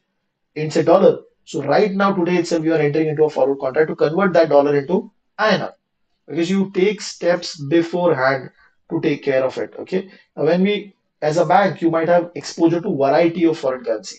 Okay. Like for example, volatility and all of that. You take care of this so that you try to cover, okay, any relationship between different currencies that you're facing.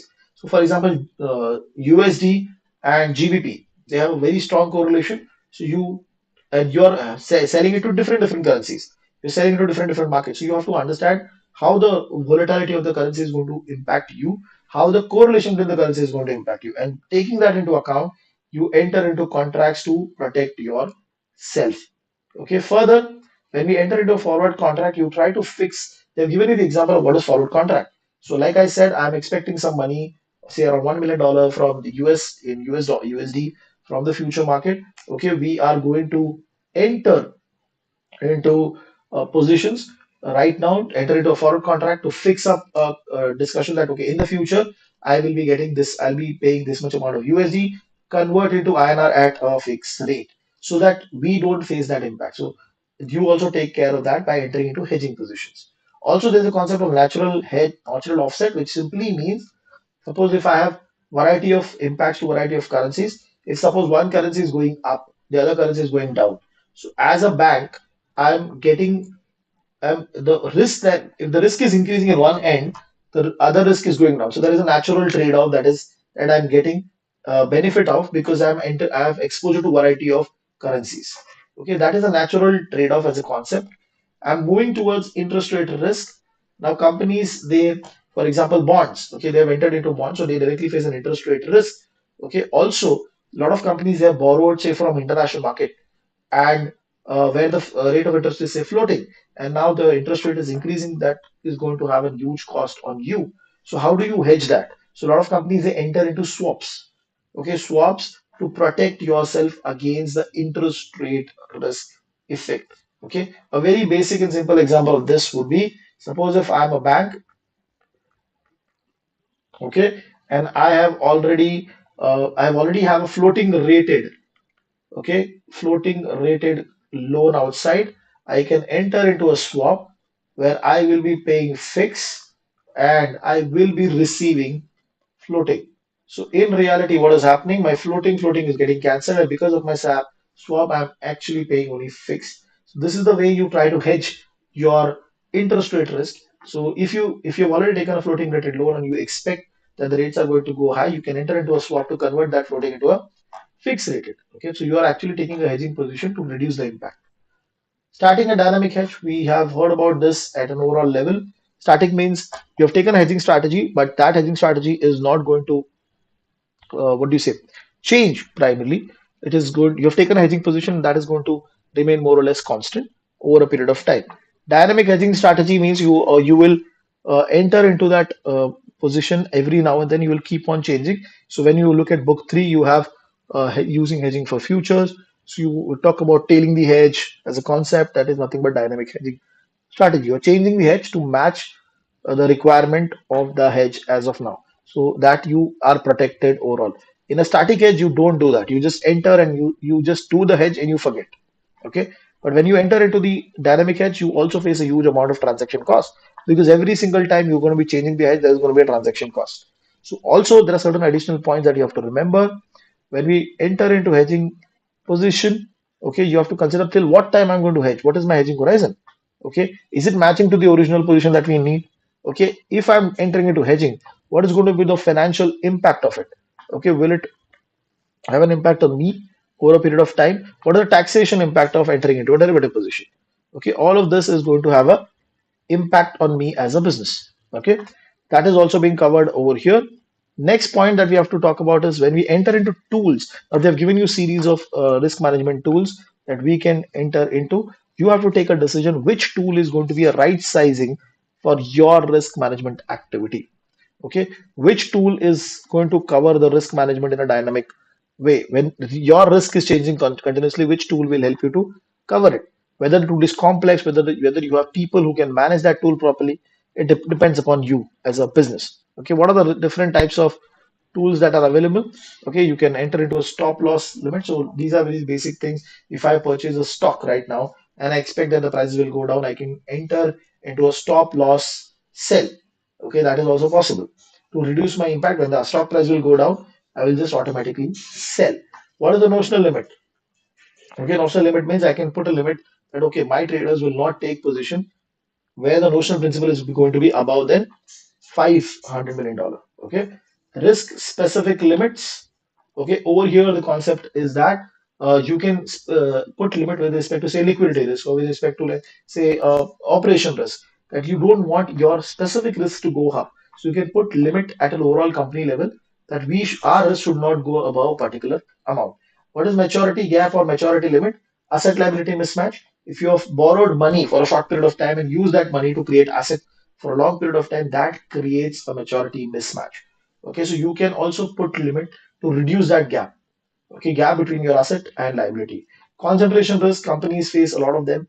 Okay, suppose I'm only concentrated on one counterparty, that can also have an impact on me. So you can put limit to cover that particular part. Say for example, my revenue should not come more than 20% of my revenue should not come from one single customer.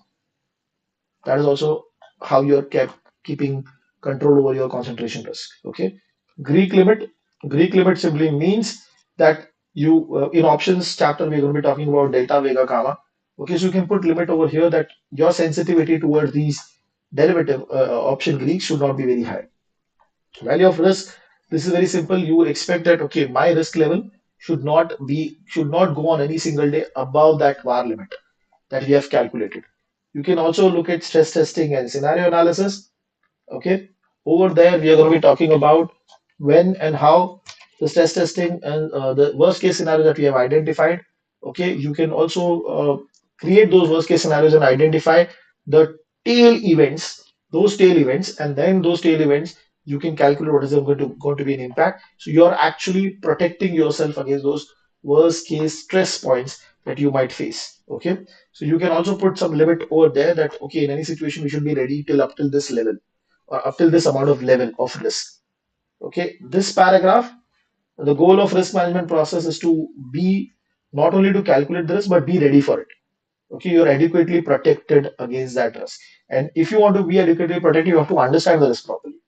Okay, how will you protect yourself? By deploying all of this risk management tool as per the requirement of the company. You will take care of that as a decision. Okay. Every single time, it might not be possible for you to use all of the tools every single time because there's a lot of cost involved into it. Okay. When you are taking a decision to say, for example, I will put a limit on notional amount, I'll put a limit on specific risk. It is going to be a cost for you because you are there to generate profit and give value to the shareholders. So you have to take that decision also that how I'm trying to reduce the risk, but how it is going to impact my profitability. That is also important. There are a series of derivative products that are available for you in the market. Okay, these derivative products are in detail as we move into book three. Forward contract, it's an OTC contract, customizable contract. Okay, but there is a huge counterparty risk involved. Futures contract, it's an exchange-driven contract. Standardized product, you have to do the transaction as per the futures contract available over there, very, very less counterparty risk. Swap, again, OTC product, okay. You enter into that, these kind of products to, there are two legs into this, fixed and the floating leg, okay, so that you can protect yourself against, say, one of the examples that I gave you about is floating rate interest rate, okay. It is again OTC market, so counterparty risk is there involved in this. Call option and put option. Call option gives you a right to buy any particular asset at a fixed price. Put option gives you a right to sell particular asset at a fixed price. That is your strike price. Okay. You can enter into exotic option also. The specific chapter explicitly going to talk about the exotic option. Okay. They are talking about variety of Asian option, like for example, exotic options available to take care of that risk. Okay. Swaption is a combination of option plus swap. So first you have an option. If you accept the option, you get an opportunity to enter into a swap contract in the future date. Okay. So these are the tools that are available for you as a business to take care of your risk or of your impact. Okay. So this is where we move towards the next section.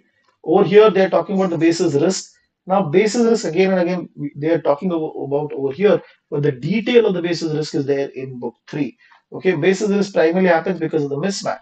One of the reasons that basis risk happen is that your original asset and your hedging instrument underlying, say for example, you have taken futures contract and your original asset is say jet fuel and you're taking futures contract on oil, that's a cross hedge. That can lead to a basis risk. That is the first reason. The second reason is maturity mismatch. You're holding the original asset till December, but you do not have the futures contract till December, but you have till September. So you have to roll over the futures contract.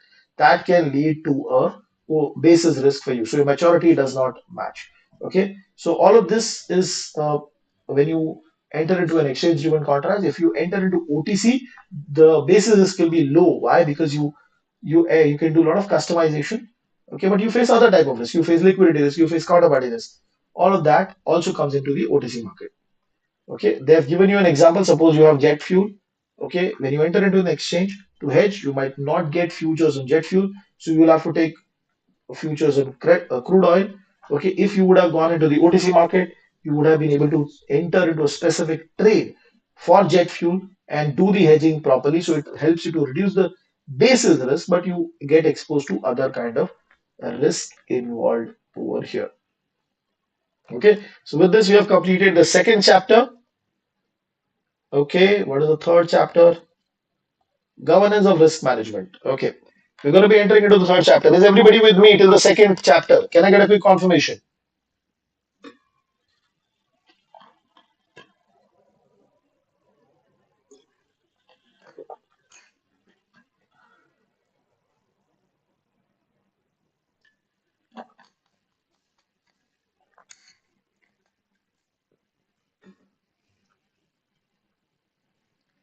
Okay, let's move towards quickly towards a third chapter, governance of risk management, slightly theoretical chapter. Okay, over here, the major focus is on corporate governance. There are two modules, and in both the modules, they're focused, they're talking about corporate governance in detail. Okay, now what is corporate governance in a simple way? How the senior management or the board of directors is running the organization. Okay, how whether there is any checks and balances in the organization, whether there is any chance of fraud happening within the organization. Okay, all of this, okay, they are talking from the corporate governance perspective. So when there was an Enron case where there was an accounting fraud, nobody came to know about it. It was a corporate governance issue. Okay, then Satyam's case, there was also WorldCom. A lot of these cases, they were corporate governance issues. So US market, they bought the SOX in 2002 to counter against these kind of corporate governance issues. They brought a series of requirement for the companies, okay, to bring discipline to their reporting to the public. Okay, what are the regulations that were there under the SOX? The first was CFO and the CEO, the top management, they should be responsible for the numbers that they're showing to the exchange to the customer. Okay, accuracy, they have to verify that accuracy. You cannot just simply say that it's a manual error. You have to give when you're signing on it, you have to give surety on the accuracy of the data. Okay, all the disclosure, whatever they're doing, the CEO and the CFO, they have to give accurate disclosure of the company. Any material thing that is happening within the company, it should be highlighted. Okay, internal controls should be very strong. Internal control means checks and balances, whether a particular team is actually acting properly or not. Okay, they will have committees to report to. They will have audit teams coming and checking. So any deficiency, any fraud, any problem that is there in the company, you should have an immediate action plan in place so that your company is protected. Okay, you're also responsible for, as per the regulation, to give a lot of information to your investors, to your regulators. Okay, firms reporting procedures, internal process has to be audited annually. Now, why is this mandatory? Because previously particular teams were never audited, because of which if there is any problem, that would not come to know every single time. So all of these important documents, important processes, you have to get it audited by internal audit team, which is a separate team altogether. Audit committee, the way you have compensation committee, you have risk committee, you also have audit committee, where all of these SOX related compliances are discussed. Okay, they also talk about what is the financial statement and how it is getting impacted, what is the change in the number, all of that is discussed, and what is been the audit result. They also talk about this in more detail. Okay. Now, why this discussion about corporate governance is more? Because after the 2007 and 8 crisis, the US market and primarily the global banking system, they realized that banks are not managing their risk properly, specific to the corporate governance. Okay, a lot of big organizations like Lehman Brothers collapsed. Okay, and because of which a lot of investors they lost money. There was massive loss throughout the financial system. A lot of companies they had to stop the operation. So this led them to question. Okay, primarily that what is the impact. Okay, so now they have given you some basic idea with respect to 2007 and crisis. Underwriting standards were not followed to that level. Anybody and everybody was given the loan. Okay, and there was no board oversight. That means the senior management and board they were not actively looking at the risk management in the organization. Okay, when your lending standard goes down, everybody is focusing on short-term profit. Nobody is concerned about the long-term decision making. So even though we had SOX in place, okay, the rules and regulations were in place, nobody was taking that seriously. Reporting was happening that not that happening at that level. People were companies are entering into complicated products which increase their risk. So that is why even though they had rules and regulations, they did not follow it. So what are the key lessons that you learn from this risk management failure that happened in 2007 and 8? First, the first lesson is every single time what all your stakeholders are, your customers, your employees, your investors, your government, everybody stakeholders, you should keep their interest in mind. Okay, whenever you want to make profit, but if it is going to impact and if your stakeholders benefit, then you should not take that profit decision. Okay, board composition, This was a very, very important point. Board composition primarily, there was a huge demand for independent people or people who are not part of the business to come to the business and become a part of the board and engage and ask queries. Okay, they should bring fresh perspective from outside. So independent people supervision should come from outside. Okay, and internal, external stakeholders should also be questioned on a continuous basis. Board risk oversight. Now, over here, which simply means that everybody who is a part of the board, they should be given a basic understanding of what is risk management because they come from different areas. Okay, so they should have the basic idea about what is risk, what is my business, how risks are connected. Okay, and they should be given facility to proper risk management infrastructure, which basically means systems. Okay, risk appetite, board has to approve it. Okay, and once it is approved, it has to inform to external stakeholders also and internal stakeholder also to inform that what is my risk appetite level at an enterprise level. Compensation committee should also be there to fix up compensation for senior management. Okay, and not only the salary but the extra part.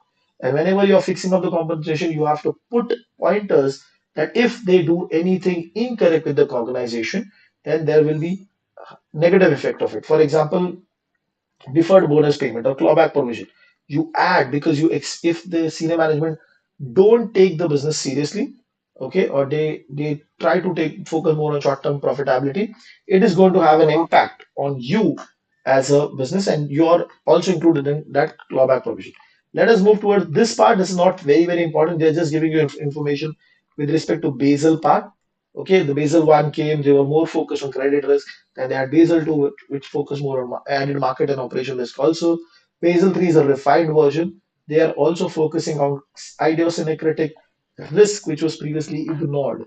Okay, so a lot of countercyclic buffers, okay, capital conservation buffer are being added into the Basel part. But what exactly Basel is talking about? Basel is asking you to keep capital so that you are protected if there is any bigger problem in the organization. Okay, so this part is not very important. This is just an introduction. Liquidity coverage ratio, net stable funding coverage ratio. This is part of the Basel risk, Basel 3, where they're focusing more on asking banks to have enough liquidity in place because 2007 and 8 we realized that banks failed because they had funding liquidity risk.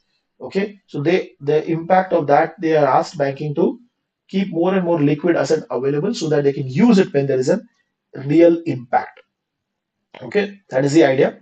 What is next? The macro-prudential overlay. Now, over here, macro-prudential overlay simply means we want banking industry to be in such a way that there is no high systematic risk, okay, and no pro-cyclicity. What is pro-cyclicity? If the time is good, it push you up. If the time is bad, it push you down. Okay, so whatever way the cycle is going, it is actually pushing in that direction. Okay, so we want to reduce pro-cyclicity also. We want to reduce systematic risk also. So macro potential for overlay not important for the exam. This is just a point has been highlighted that your leverage ratio is set by the cap of around 3% as per the Basel rule. Countercyclic capital buffer. It simply means that if you are risk is very high, you cannot give dividends to your shareholders and all that. You have restriction on certain things. Okay. Globally systematic important bank GSIB banks like JP Morgan, Mitsubishi. In India, you have domestic systematic important banks. These banks have to keep additional capacity of capital to protect against any impact that might happen to them because they're very important banks, right? Basel 3, they also identify systematic and important infrastructure, like, for example, rating companies or, say, for example, exchanges. Okay, Basel 3 is asking all of these systematically important infrastructures and market to protect themselves, take steps to minimize counterparty risk. So one of the aspect of this was OTC market. They added a lot of rules to take care of higher reporting in the OTC market and reduce counterparty risk in there. Okay, better modeling of tail risk. Tail risk simply means worst case situation. So banks are now putting more and more money into technology to identify what worst can happen to them to be better prepared for the same. Okay, BCBS, which is the Basel Rules and Regulation, they also give certain pointers for the people. Okay, like for example, the banks and organization, that the responsibility of board is ultimate. That means they are responsible for managing the corporate governance within the organization. They have to make sure that risk appetite is properly implemented within the organization, strategic objectives that is being set, and which is the expectation of the shareholders. They are taking care of that also, and the governance, which is the corporate governance framework, is implemented in the business properly. Board composition, you have to get a lot of qualified and independent people from outside to talk about it. Okay, to give fresh perspective and bring fresh skills, ask queries to the people. Okay, policies of the board. Okay, it should be reinforced within the organization. Whatever is board setting, it should get implemented in the last branch itself. Okay, suppose there is a head office in Mumbai and some branch office in say Northeast. Over there also your policy should get implemented. Okay, senior management who are operating the company on a day to day, they have to make sure that whatever is approved by the board of directors is getting implemented at the overall level. Governance of a conglomerate, this is very important because bank holding company as a concept came after 2007 and 8 crisis. That you are a bank holding company, you have investment banking, you have, say for example, uh, you have asset management business, you have wealth management business. So we will now look at you at an overall parent company level. Okay, and at a parent company level, what is your risk? Okay, what, how you are taking care of risk? The board is going to be asked. Okay, at the parent firm and each several individual child companies also. So they are concerned. Obviously, the first concern is parent company. The reporting is going to happen at the parent company. Why this is done? Because in 2007 and 8, a lot of companies had special purpose vehicles which they never reported to the regulator. And hence, when the situation came in where the regulator had to intervene, they had no information. Okay, so to remove this, governance over the conglomerate or the bank holding company was becoming very, very important discussion point.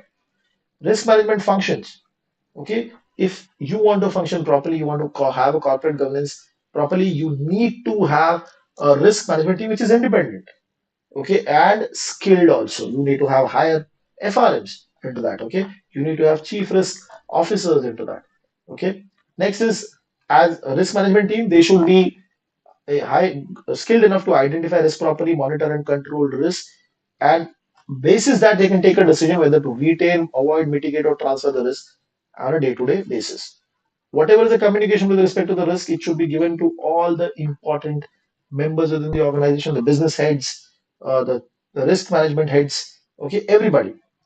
Okay, compliance is very, very important right now because when the regulations are changing, global regulations are changing. For example, there was EMIR and MiFID, which had global impacts. You have to make sure that everybody in each location, the compliance of those rules and regulations are happening properly. Okay, internal audit team should be very strong and independent. They should be able to do audit properly, ask questions properly. Compensation of senior management should be fixed in such a way that they were held accountable, like clawback provision.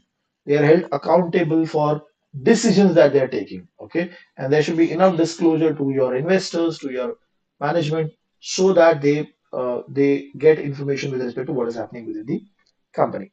Okay, there's a concept of FRTB, which is actually related to your Basel in level two. Also, you have a particular chapter talking about FRTB concept. Okay, over here, what is happening? Okay, see, fundamental review of trading book, they try to focus on, previously they were during 2007 and 8 crisis, or primarily before that, a lot of banks, the regulation for banking book and trading book was very different.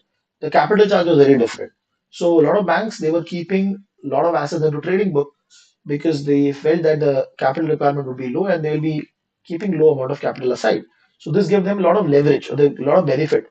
But after the FRTB came into existence, they made it very difficult for bank to move asset from banking book to trading book because a lot of information that you have to give now. Okay, so basically whatever arbitrage they had or whatever benefits they were taking with respect to different rules and regulation, they tried to remove that.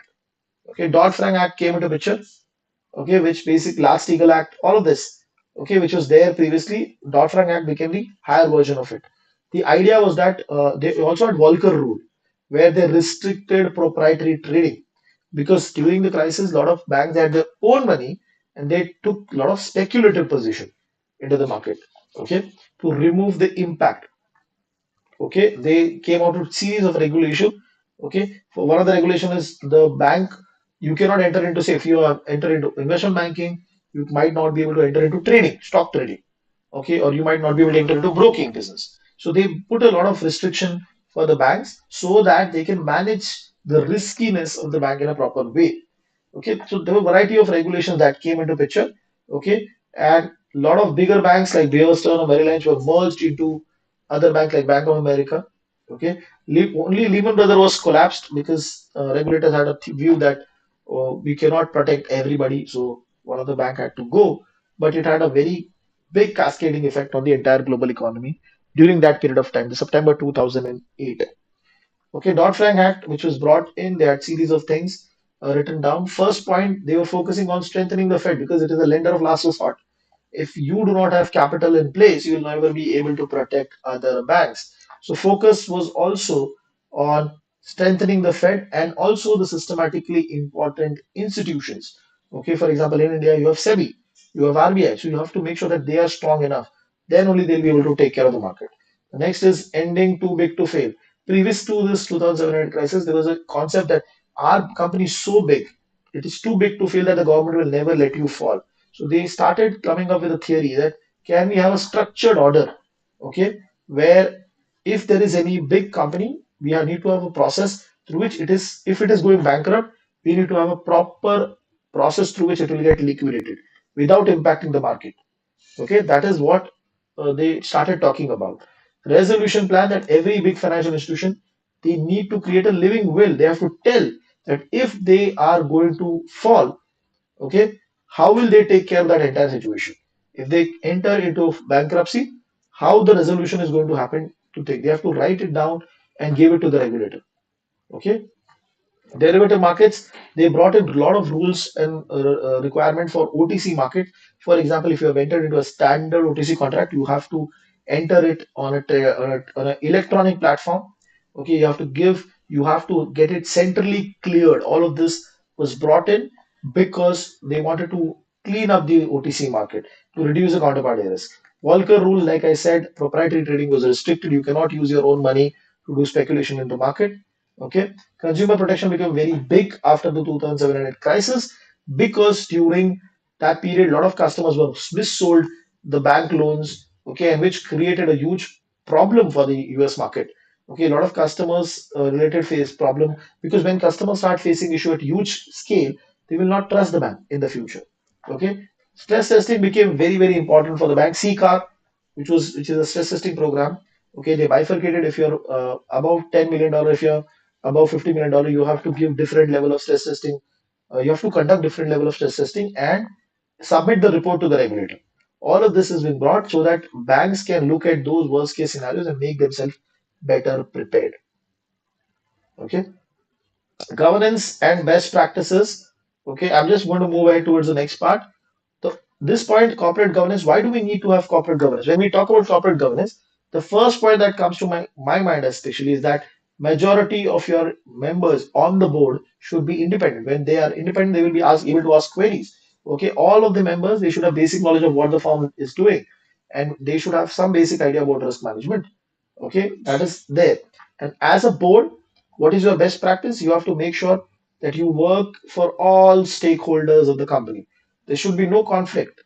Okay, because see, shareholders and your board of directors, sorry, debt holders, they are always at conflict because shareholders want to take more and more risk, and board of bond holders they don't want you to take more and more risk. So you have to take into account different stakeholders that you have, not only board bondholders and stakeholders, but regulators, employees, society as a whole. You have to consider the impact of your activity. Further, agency risk. Agency risk comes into picture when the business owners and people who are operating the business. So my shareholders are the owner of the business and the board of directors or the senior management, they are the operator of the business. If their interest does not match, then you face an agency risk. Okay. Or we also call it as principal agent problem. Okay. So these operators or board of directors or senior management, they will start taking short-term risk, ignoring the impact on the long term. Okay, because they want to make high bonuses, they want to make profit. So from that perspective, they would be taking high risky bets, which will increase the risk of the company in a long term process. So that is where the shareholders are expected to appoint board of directors who will protect the company, who will have a proper corporate governance in place. Okay, and if you look at this part, the personal remuneration part. Okay, that means wherever you set compensation for people, it should be in sync with what is the risk appetite statement, what is the strategy of the business. And to avoid this or to avoid this agency related problem, you bring in a lot of points like clawback provision. If you if you have seen Chanda Kocher's case, ICICI Bank, uh, she was involved in one of the fraud, and the bank claw back all the bonuses that was paid for the last 10 years.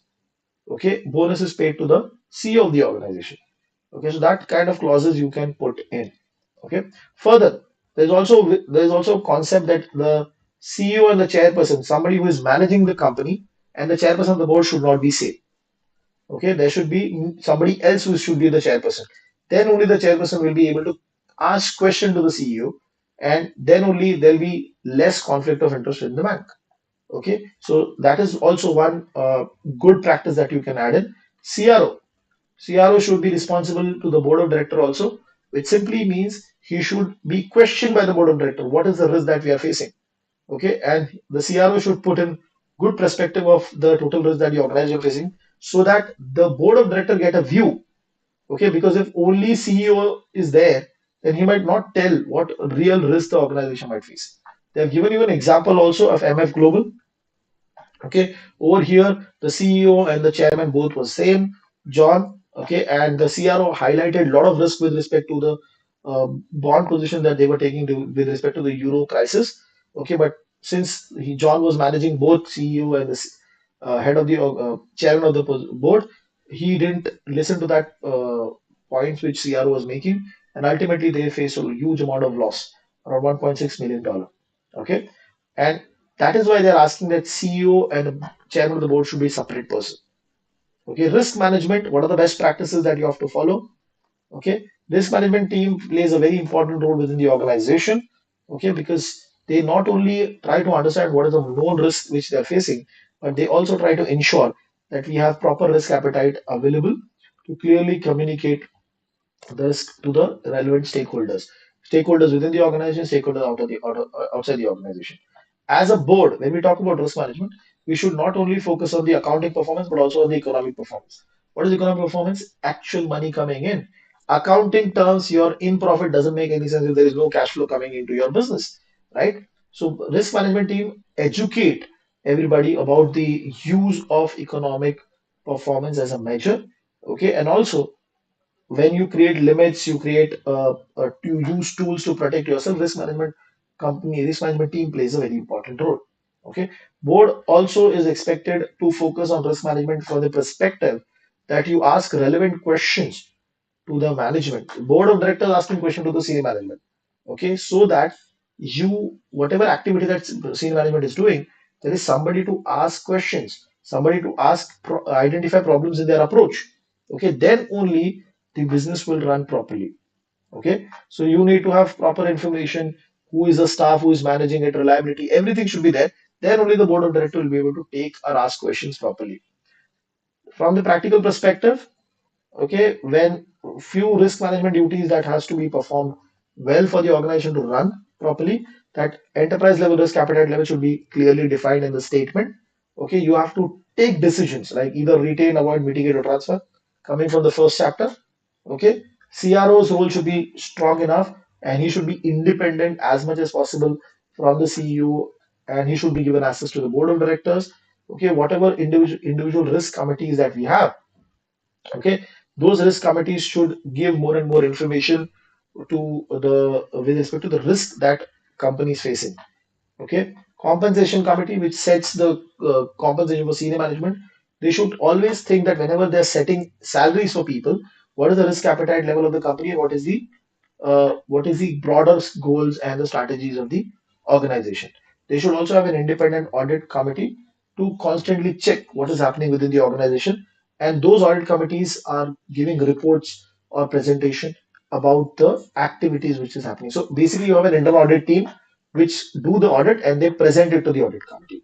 If you are bringing in external auditors like KPMG, PwC, they also present their report to the audit committee. Okay, so they will be the person who will be asked question.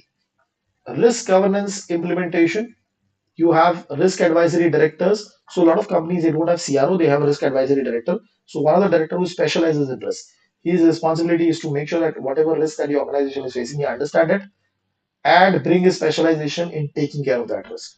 Okay, and obviously he will be asked to give more and more inputs with respect to he brings in a connection between management and board. Okay, he's a connecting point because he understands risk. He's also part of the board of directors. He also understands risk. Okay, his responsibilities are given over here, which are more or less policies are done properly, financial statements are done properly. Okay, whether there is any issue with respect to disclosure, internal control. So all of this is not important as such. The duties are not important as such.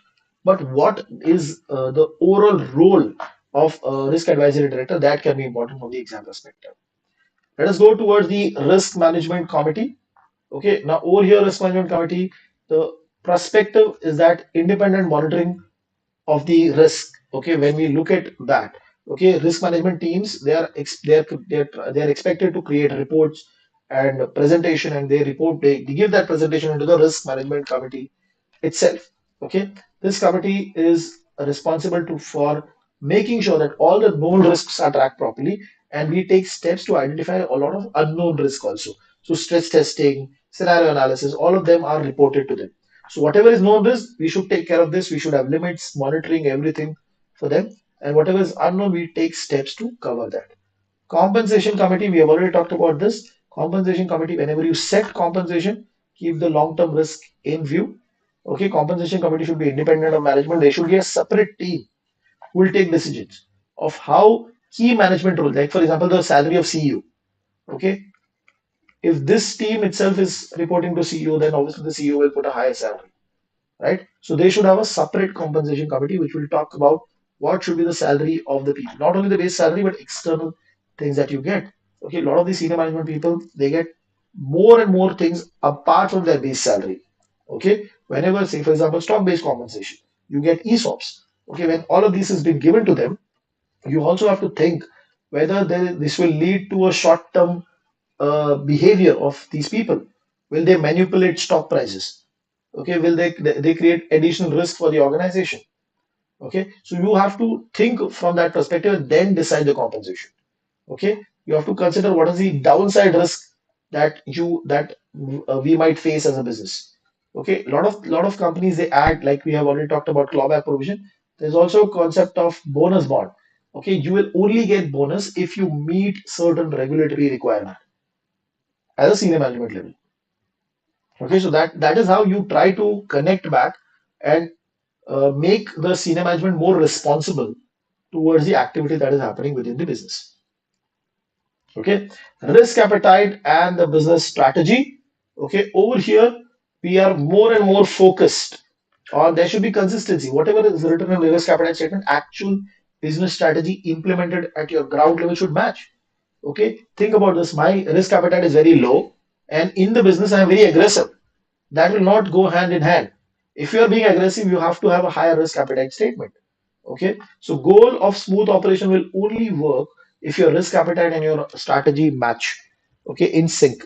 Okay, understanding this means you have to have clear understanding of what are different risks we face at an enterprise level.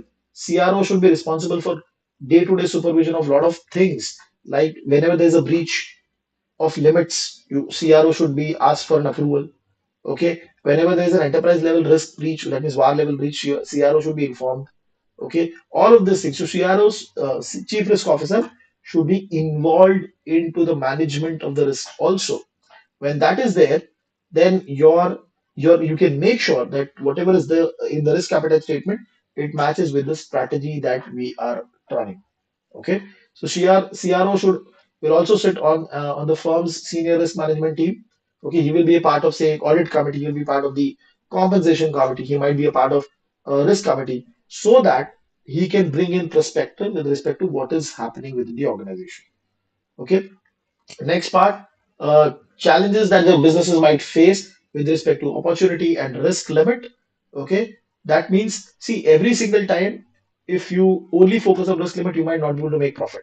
So there's always a issue or a challenge that you might face that as a business, okay, uh, you have a business opportunity which is going to be very profitable, but it is going above the limit, risk limit that you have set. Okay, so you have to be slightly flexible, okay, in terms of those risk limit. Wherever there is a profitable opportunity, you should be able to enter into that. So that is where you take, if there is a breach, you take an approval. So they have given you an example also. If you are entering into a loan, which is very high risky, but the returns are going to be very high. it goes above the credit limit that you've set, but then you can take an approval from CRO to either accept or decline that part. Okay, companies they monitor VAR at a detailed level, okay, at both asset class level and business class level in such a way that they try to cover the business with any margin of error that might be there. Basically, they try to protect the business, okay, and they try to educate. So when your risk appetite is that level, okay, you'll always try to calculate VAR, expected shortfall in detailed manner. Also, you try to train your frontline employees, inform them, you train your risk managers, you train your operations people, okay, to behave in a certain way. Okay, for example, if the CRO has an active plan of, say, for example, temporary limit extension, if there is a breach in extension and you're asking for a limit extension for a particular period of time, so CRO or the approving authority should look into effect what is an impact of that, what is an opportunity cost involved into it. Okay, you can also ask the risk committee to approve certain things if CRO is not available. But then again, you have to prepare a proper deck and inform them that what is the opportunity cost of not approving certain level of risk. Next part is more or less related to the remuneration and risk appetite statement.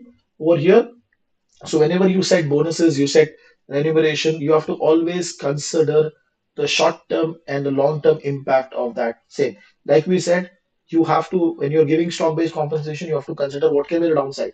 People might manipulate the stock price. Okay. And how do we take care of that? You should also think about this. So from 2007 and 8 crisis, the compensation is become has come to the forefront. People want to make sure this is an important point. You should highlight this. Okay, that multi-year bonuses have been guaranteed bonuses have been stopped. Okay, whenever you are giving bonus, see guaranteed bonuses means whatever you do, perform, no, don't perform, you'll get a fixed bonus. Guaranteed bonus that has gone out of the industry now.